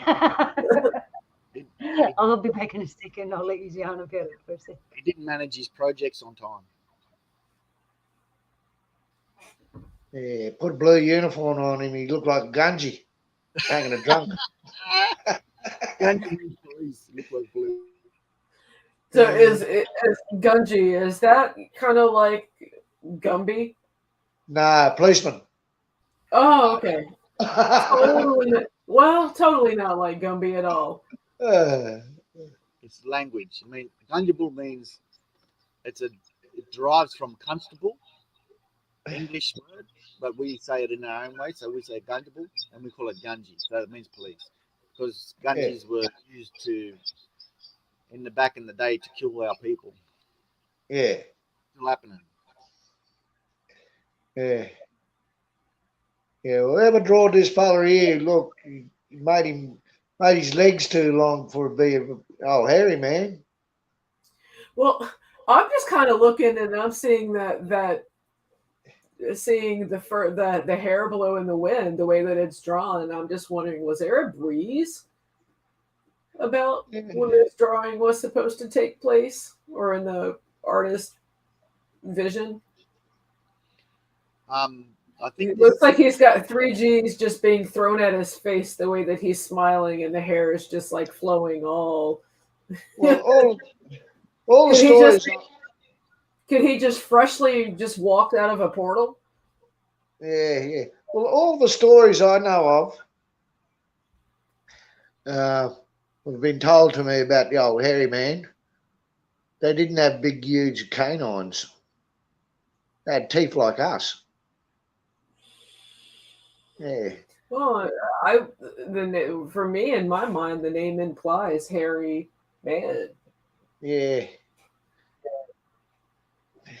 I'm back. Actually, that's me when I wake up in the morning putting the cat out. No.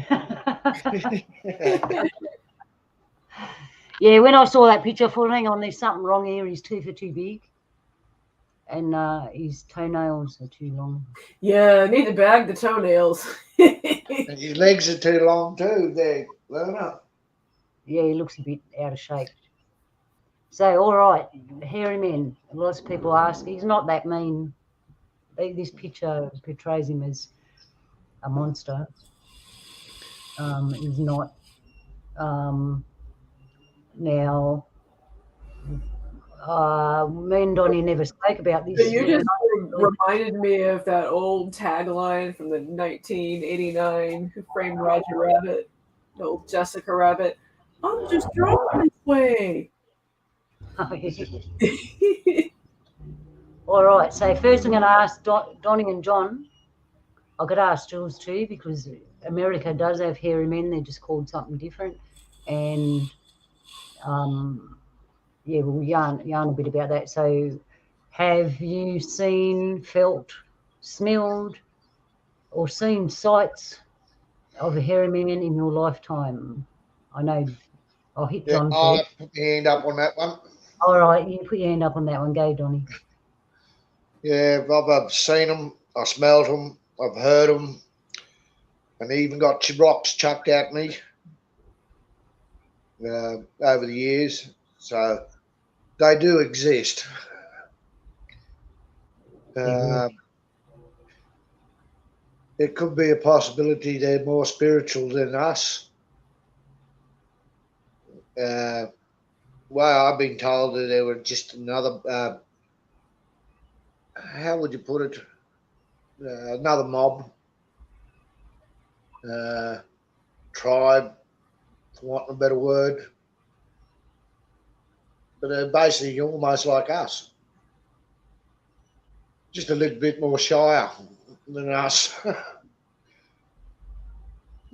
have got a lot of respect for them because they're the last of the bush people.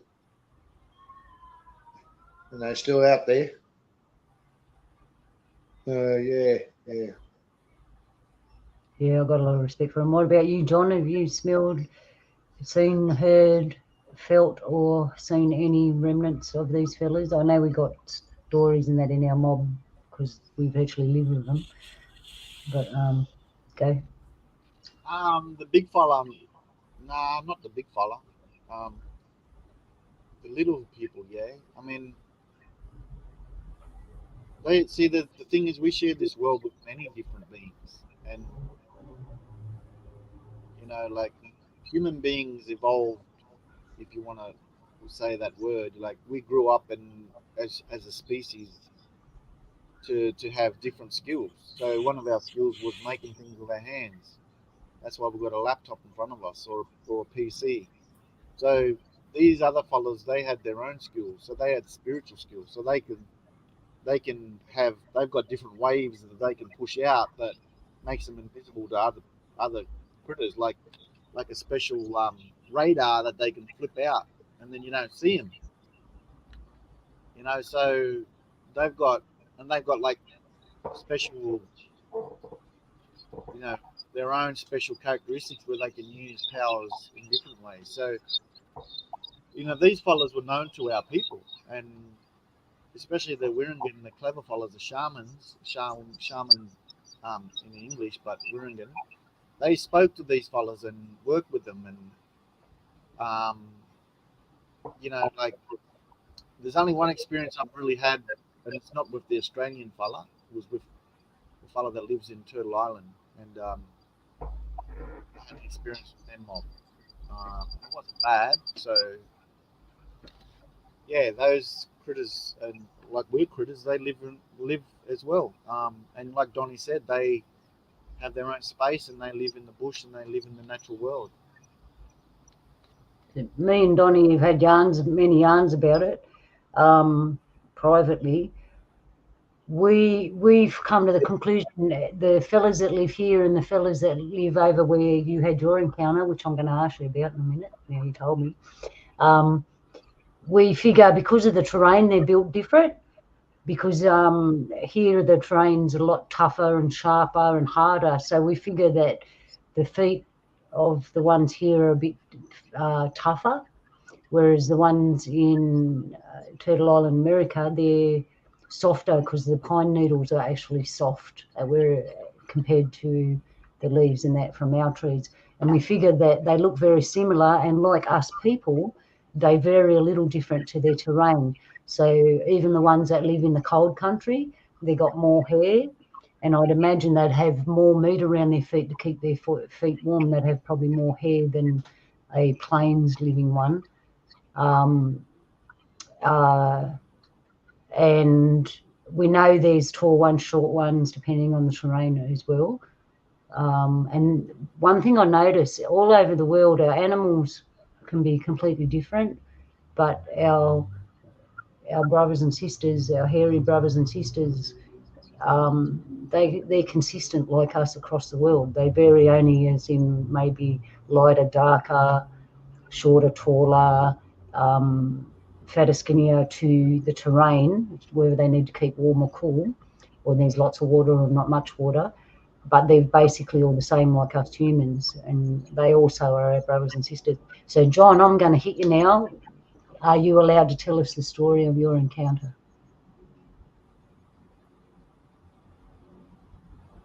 Well, yeah, that I don't know all about that. Like, I don't know about the difference of this one's bigger, that one's smaller, that one's got more fur, that one's got. I don't know. Like, I don't. Yeah, well, But my experience was, I was in another place, and I was a visitor to that place, and they make themselves known to me, and that was a place like it was a recognition and a experience of, we see you, and we know that you're different and you come from somewhere else, and like, who are you, and what are you doing? We know who you are. This is who we are. So that's pretty much what it was all about. yeah, I understand that. It's funny, I've known John for a very long time, but we don't always speak about these things together, whereas I've known Donny for a long time. We talk about them lots, and we've both had experiences, and that's why we have summed up their size, shape, textures of bodies, and all the differences through some of the experiences we've had together. We yarn about it to just something. We have great respect for this mob. And would I be right in saying, Donny, if we had the choice to live with humans or them, we'd go and live with them? You got that right. I'll go live with them. I've seen how cruel and heartless our species can be. Let me go.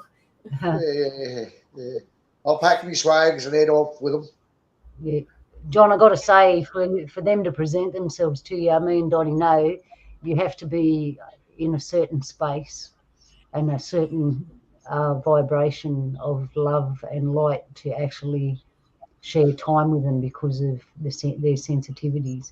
And you're very lucky to have that experience. I would be presumptuous in saying what I'm saying, but you probably agree with me that when they spoke to you, it was telepathic. Is that correct?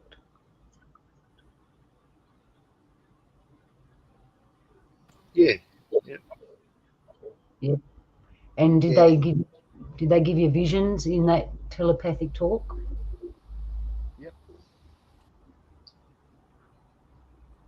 Yeah, you doesn't want to say too much, but there you go. Yeah, so all right then. Anything else you want to say about hairy men? Because I've got a couple of other pictures of other critters. Yeah. I've noticed that a lot of stories I've heard over the years about the hairy men, and especially people going out bush and hunted. They do teach you a lesson how to, respect the bush. If you don't respect that bush, they will give it to you. Honestly, there was a story of one bloke there was indiscriminately cutting down trees with a chainsaw, and the old hairy man yelled and screamed at him and threw rocks at him because he was cutting down trees for no reason at all. See, they do give you life lessons when you're out bush. Do the right thing when you're out there. And the other thing is they do not like motorbikes. I'm telling you, they absolutely hate motorbikes. Oh, I absolutely like motorbikes. Maybe that's something we have very different. No, I mean dirt bikes though. Oh, yeah, I know that. Make a lot of noise and rip up the ground. Yeah, I know. All right, so what we're going to look at now, John, they're not our mob's pictures, but these pictures are from an article that was published in a mainstream thing. And I just wanted to, the reason I'm putting them up is to let people know that all over the world, like they have vampires and werewolves and stuff like that, we actually got things here similar. So we're not going to get into the tribal technicalities of what it is. I just want to show you some paintings and pictures and tell you a little bit about these critters. So the first one we got, what have we got here? All right. Where's that picture? Is that a stray picture? Did I pick up a stray picture? No, I didn't. All right, this is supposed to be, where are we? Now, a hairy, sharp-clawed, necklace baby killer, physically described in similar terms to popular representation of Neanderthals or perhaps Denisovans. All right, so that's that picture. I'll just check to see.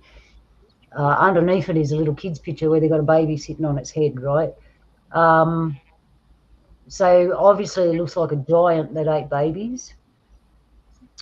We know in other places there's stories of things like that. Even today there's stories of people in mainstream society eating them. So it's not new to our lives. And showing the pictures that really old in our culture, that they've been around for a long time. Ordinarily we wouldn't go near the place that had a creature there. We'd let it live there and not go there. We'd tell everyone not to go there. All right. Do you fellas want to comment on this before I go to the next picture? I'm just sort of skimming over them because I don't want to get into them because they're other people's pictures. Yeah, I've got nothing to say. Okay. Yeah, because it's not my story. All right. It's just a creature that lives somewhere else. That's the way I'm saying it. So we won't get into the story. I'm just presenting the creature. There is a little story that in the article. And all right, we'll go to the next one. These dudes, they look strange, I know. We'll do a bit of a read on them. It says here in the article that they are, hang on one moment, they're like, all right, so it says in the article that our deserts and that bushes are roaming with things like ogres, boogeymen, boogeywomen, cannibals, giants, baby guzzlers, sorcerers, spinifex and feathered spirits. All right, so I'll leave it at that. It's pretty brutal the way they've written this out. Horrible monsters. Everything's got to eat. I understand that. Yeah, well, as the story goes, what I was told when I was younger is we're not at the top of the food chain. We're part of the food chain. Yeah, exactly. Yeah. And we live in a, what is it? We are so comfortable in the way we live and ignorant that we don't think that there is, we think we are at the top of the food chain. Yeah. Well, mate, disappointing will bust their bubble, but we're part of the food chain. Oh, totally. All right, so this article also I don't want to read all of it because I don't want to cross anyone's barriers, but it talks about spirit entities living parallel lives to human beings residing in the same places. Now, that's not the first time we've heard that. All over the world, we've heard that. Jump in at any time, John. And it just talks about the dark ones and how they exist. Yeah.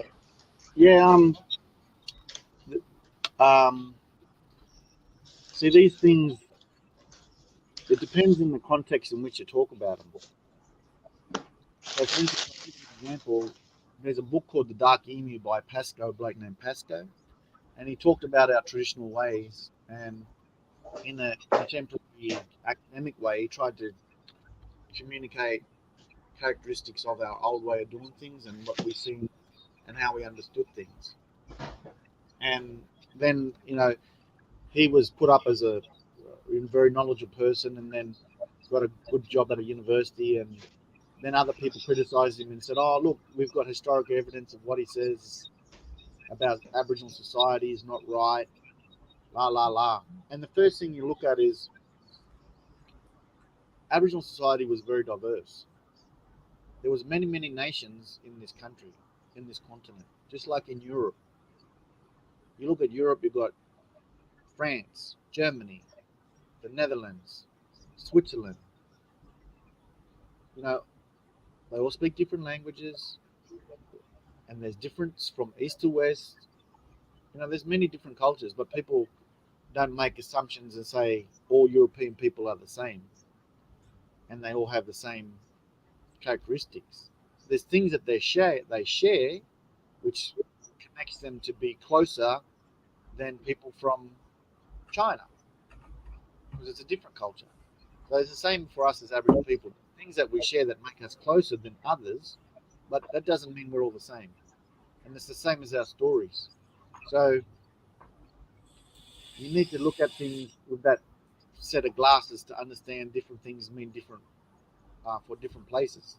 So that's what I would like to share, because like these are specific stories, and I can't sort of talk about them. Say too much about them. Yeah, that's what I was trying to explain to people. We can't say too much about them. I just want them to know that we do have those things here, like the rest of the world, the bad spirits and stuff like that. Yeah, of course we do. We have bad spirits. I mean, we perceive them as bad, but a mouse will perceive the murubi, like Dindu the mouse will perceive murubi the black adder, the deaf adder, as bad.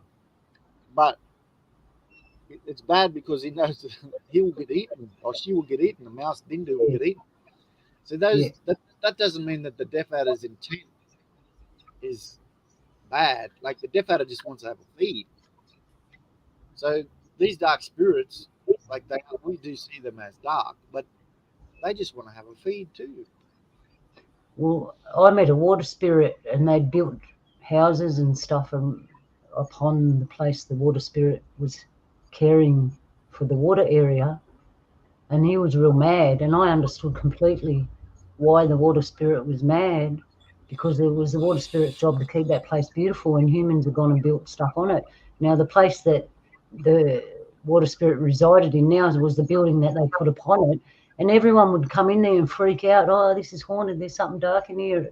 I met that thing. It wasn't actually dark. It told me, I'm the water spirit of this place. They come and built this, and I'm still here. And there's no respect, and I'm angry. And I'm like, yeah, I totally understand that. There wasn't much I could do about it. I can't knock down the buildings and tell everyone to move away and put the greenery back. That's beyond me. But I could walk in there and still respect that water spirit of that area and the water that flowed there.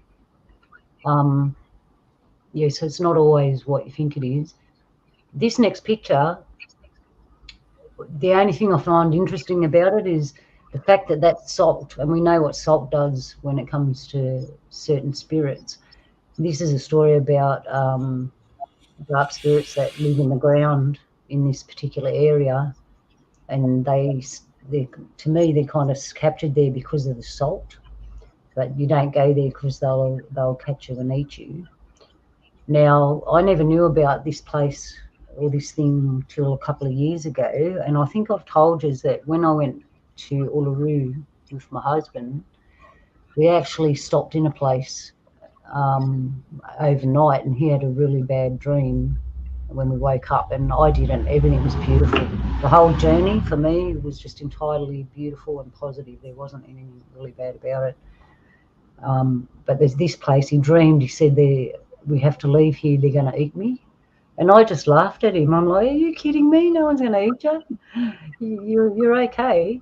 And then I found out the place we were in the desert obviously was one of these places. We were parked near it. So his dream was telling me, get out of there, they're going to eat you. They didn't want to eat me, obviously. I'm too skinny. But it just gave validation to what you're looking at now. It's real. It's very real.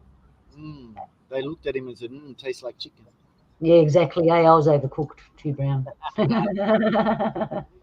You know, like there's different, like again, the diversity is different spirits, a lot of different things, but there are spirits that feed off human beings' energy. Yep. You know, they catch your spirit and they feed off your energy. Like when people die, there's beings that come in and feed off the remnant light in the body.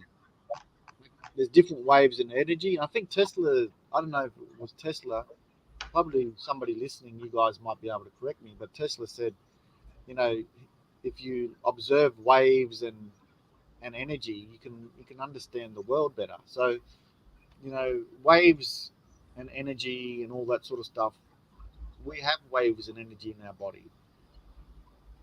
You know, and other things have adapted to feed off that. And for instance, like you know, diving down the rabbit hole, you know, they talk about this is it called adrenochrome? Yep. Where they scare kids and young people, and that creates in the blood a burst of adrenaline, and then and people take their blood and refine it, and then people consume it, and it makes them feel better because the adrenaline in the system helps them. But it actually causes a lot of harm to the children and to the young people. So that's another form of human beings feeding off other human beings. And the spirits do the same. They cause you fear and harm, and that energy feeds them. So people will say there's a devil, but it's not as simple as that. Like there is dark powers, like there is dark and light, but it is all created by the one great power. So again, it's more complex than what people think. That's what I actually say to them when they come to me. Don't come messing with me. Creator made everything, you included. So off you go. People forget that Creator made all things, and Creator loves us. And yeah, I'm going to rant if I keep going, but yeah, you just tell them they're not all powerful and all that stuff like people make them out to be. They're just part of everything else. And see, the clever fellas could actually consume the energy from those critters that consumed our energy. You know what I mean? So those beings aren't the if you look at it from an ecological perspective, they're not top of the tree. No. Food, you know, food web. They're not top. There's more powers that are above that. at play. Yeah, no, have us. They got us corralled into fear in this lifetime, like at the moment in the world, having us think that they're all that powerful, but they're not. There are more powers above it, just how you said. So I just we're getting that 2 hour mark. We'll round it up. We'll say g'day to everyone in the chat room there. We've got Moron, Algo, a channel about nothing. Who else we got laying around just bumming watching this? We got Joe and Jules. Jules, there's a everywhere. Doesn't matter where I go, Jules is there and is like, "How you going?" Hey, I'm like a bad penny. I always turn up. Okay, we got a couple of questions. Yeah, we do. You can come on and ask a question if you want, or you can just put it in the chat room. It's up to you. I'll just put the channel we need. I'm sure John and Donny are up to some questions. Are you up to some questions, fellas? Yeah, I am. And then we'll round up and we'll call it a weekend. I'll type it. Okay, we got type. But anyone else got a question? You can either pop in or you can type it in, and we'll ask a question. This fire is nice. If I knew how to take my internet outside, we'd actually sit around a real fire, but I haven't figured it out yet. And my phone's not that clever. So, and hi to Jessica Rose in the chat room there, and hi to everyone watching in the future, and all those are just lurking. So, all right. I want to ask John a question. Yeah, all right. So type in your question now, go. We're waiting for it. Yeah. I just want to ask John a question. Go for it, right? Yeah, brother. When you used to do science work, Yeah. do you ever get the feeling that them artifacts are actually calling for you? The artifacts are what? Sorry, brother. Yeah, I can't actually explain it, but I get the feeling that every time I go looking for artifacts, they call me. Do you ever get that? Yeah, I think it's not the artifacts that's calling you, but it's your spirit inside you telling you and guiding you on country. So you're in your mind you're looking for a certain thing because the department has told you we want to find this. So your body, you've just tuned your body into like like one of those metal detectors, and you tune your spirit in to say I'm looking for this, and then it'll call out to you. Yeah. I get that a fair bit there, brother. Like, you've been walking through the bush, then all of a sudden you get this feeling that you need to go this way. Yeah. And you've got to go down this hill here or something like that. Then you'll come across an old campsite, things like that. Yeah. That's happened to me quite a lot. Even with when I found that rock art, I had the feeling I had to go that way towards these either rocks. That's when I found that rock art. Yeah. So I just wanted to ask you that question. Like, did it ever happen to you too? Yeah, but again, it's like you're tuning yourself in. So Yeah. Tune yourself in, yeah. Yeah. I think Luna's got. Well, you've got a couple of questions there now. You've got one from Algo. You've got one from Moron. Hey, Moron. I like that. But anyway, yeah, I'll put it back to you, Luna. I did that bloody trick again. I was muted. Here I am yakking on and I'm muted.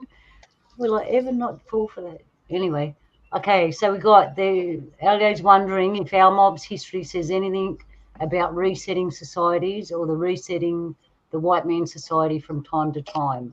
So I'll tell you, John, we haven't discussed this before, but me and Donny have. We look around the bush and we see things that resemble like old stone buildings that have been melted by some really big force. And it says once that creator sent an energy to the earth that melted it, it turned everything into stone, and the heat melted some of it. And in the world at the moment, we all know where society is going to reset itself. So they want to know in our culture, in our memory of our culture, do we have any time when the world was reset and everything was restarted? Any stories or anything about that? Or was the white fellas coming the actual reset? There was something about the flood too. Like people were saying how we recovered from the flood. I got flooded out here at Mount Druitt and had to rip all the carpet out and all that. So I'm still living in a place that's affected by that. But as far as flood, there's another level of flood. We did have flood stories of the flood, the big floods, like the Bible and all them other mobs got the same story. So we have that That's story good. too. And resets is like, like the old people talk about, and the questions have said, why did our world come to an end? Like, why is it that we were living here for so many thousands of years and our world come to an end when the British come? That's the reset as well. Like for good or for bad, you just hope that you take the best from the past and bring it to the future. And this world is heading for a reset because it's out of balance. Yeah, big time. So, yeah, I mean, I just accept the sense that things change and things move, and you just got to roll with the punches and take the best from the past and bring it forward to the best of the new. And the reset will come and try to think positive, and you know, it'll bring the end of some things and the beginning of others. You can see the chat room, can't you, John? No, I can't see the chat room. Oh, all right. Okay, so we've got a couple of questions. You got another question? Moron's got I'll put it up so you can see it, eh? So you notice an interesting how close our plumed serpent yarn matches the Central American tails of the same beings. Our feathered serpent, Yeah. our rainbow serpent, and their feathered serpent. I'll leave that to you fellas. Well, there's no fences in the spirit world, so lots of cultures see and experience similar things because there's no boxes that we're put in. So those things are experienced all around in different places. Yeah, there's no fences in spirit world. There's no walls. One spirit can travel all around the world, come and tell you something, and go back and tell someone else something. Anyway, it is everyone knows everything, honest, truthful, and upfront in the spirit world. And if it ain't right. Don't go near it. Okay, so yeah, we have similar stories. You gotta remember, we have to be careful in this world. We know that a lot of what they tell us about history and other people's stuff is not true, and they often paint things dark. All right, we got another question here. John, this is in your arena. Have seen on Australian news they are pressuring the Aboriginal community on all types of things, if any of affecting you all. Yeah, go for it, John. John is John's area. Yeah, at the moment, well, actually, that COVID pressured us on lots of things, but we were pressured to an extreme because we were targeted. But at the present time, the there's a political issue around what they call The Voice. So when I first heard it, I thought, oh, The Voice, isn't that a television program about discovering? That's Yeah, what that's what I thought too. they're looking for Exactly singers. what I thought. Typical for us blackfellas, the way we think, eh? Oh, it's an entertainment thing, yeah. Oh, there's good singers. Well, then I realised it's all about political stuff, and the only one who's a singers are the black bureaucrats and the bluppies, the black yuppies, and Yeah. the academic Illuminati that are all pushing this on us to feather their own nests. But we're going to have a national referendum on the Constitution to ask the question: should Aboriginal people be represented in the Constitution? Which is, the Constitution was established in 1901 for Australia. It established the unification of the states and territories into the nation called Australia. We weren't included in that in 1901. We were still seen as non-human. So now they're saying, oh, we want to include Aboriginal people. They give a representation to Aboriginal people. But this is the funny thing. Nothing changes. So government is now pressuring all Aboriginal people and pressuring the nation, citizens in the nation, to vote yes for this voice, to give Parliament a voice of an Aboriginal voice to the Australian Parliament. But you don't need to change the Constitution to have that. We had it before.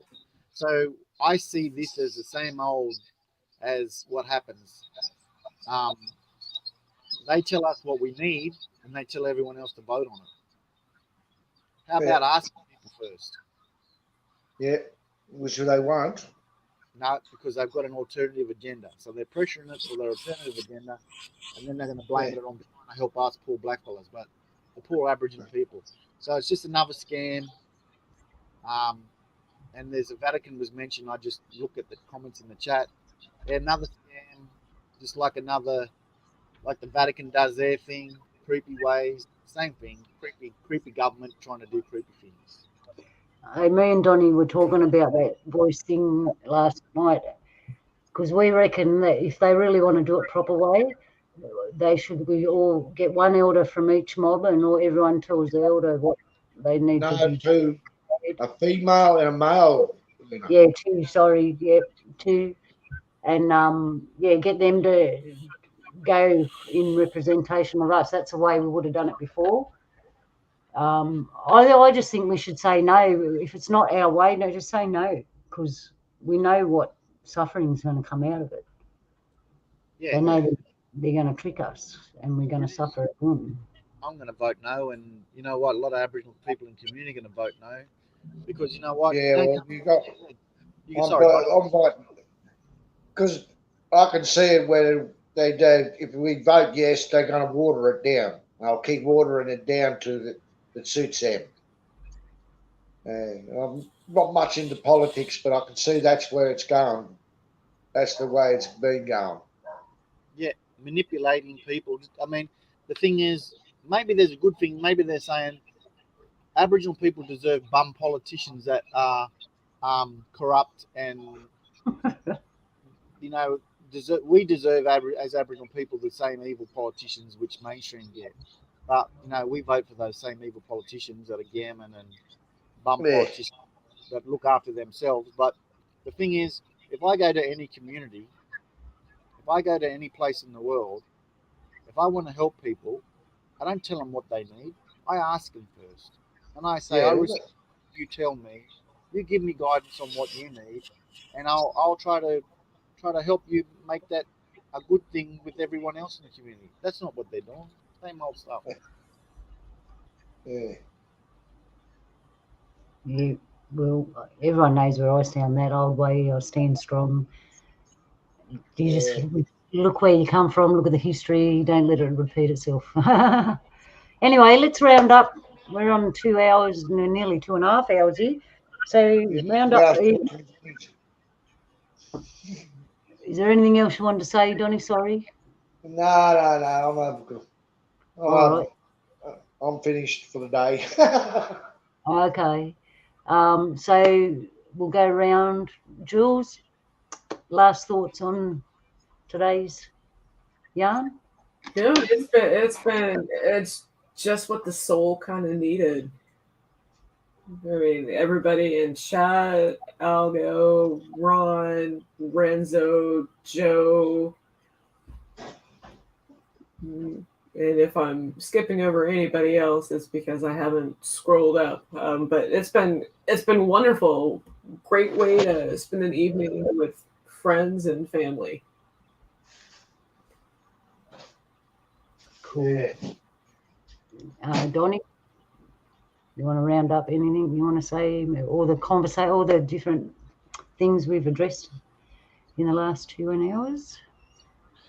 Yeah, there's a lot of thought there. Yeah, I'm hoping some crews have been listening, takes that in consideration, takes them thoughts back to them with them, and things like that.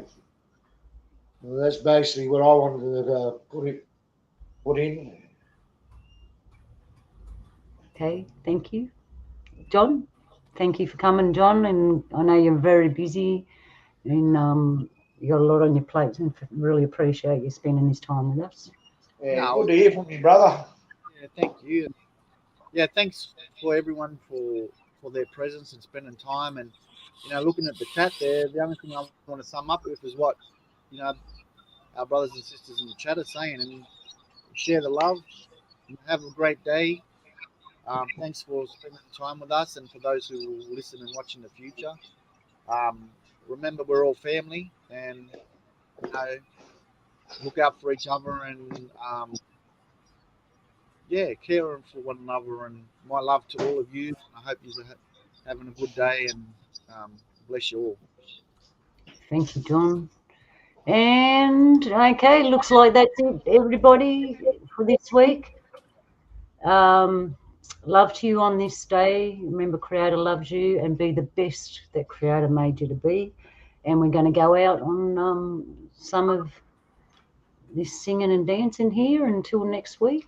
Take care. Stay happy. Hope you have a great week. And thank you, everyone. Thank you, Jules. Thank you, Donny. Thank you, John, for all your information and input that you've given today. And we'll see you next week. Yalu. And here we go. Yalu. Yalu. Yalu.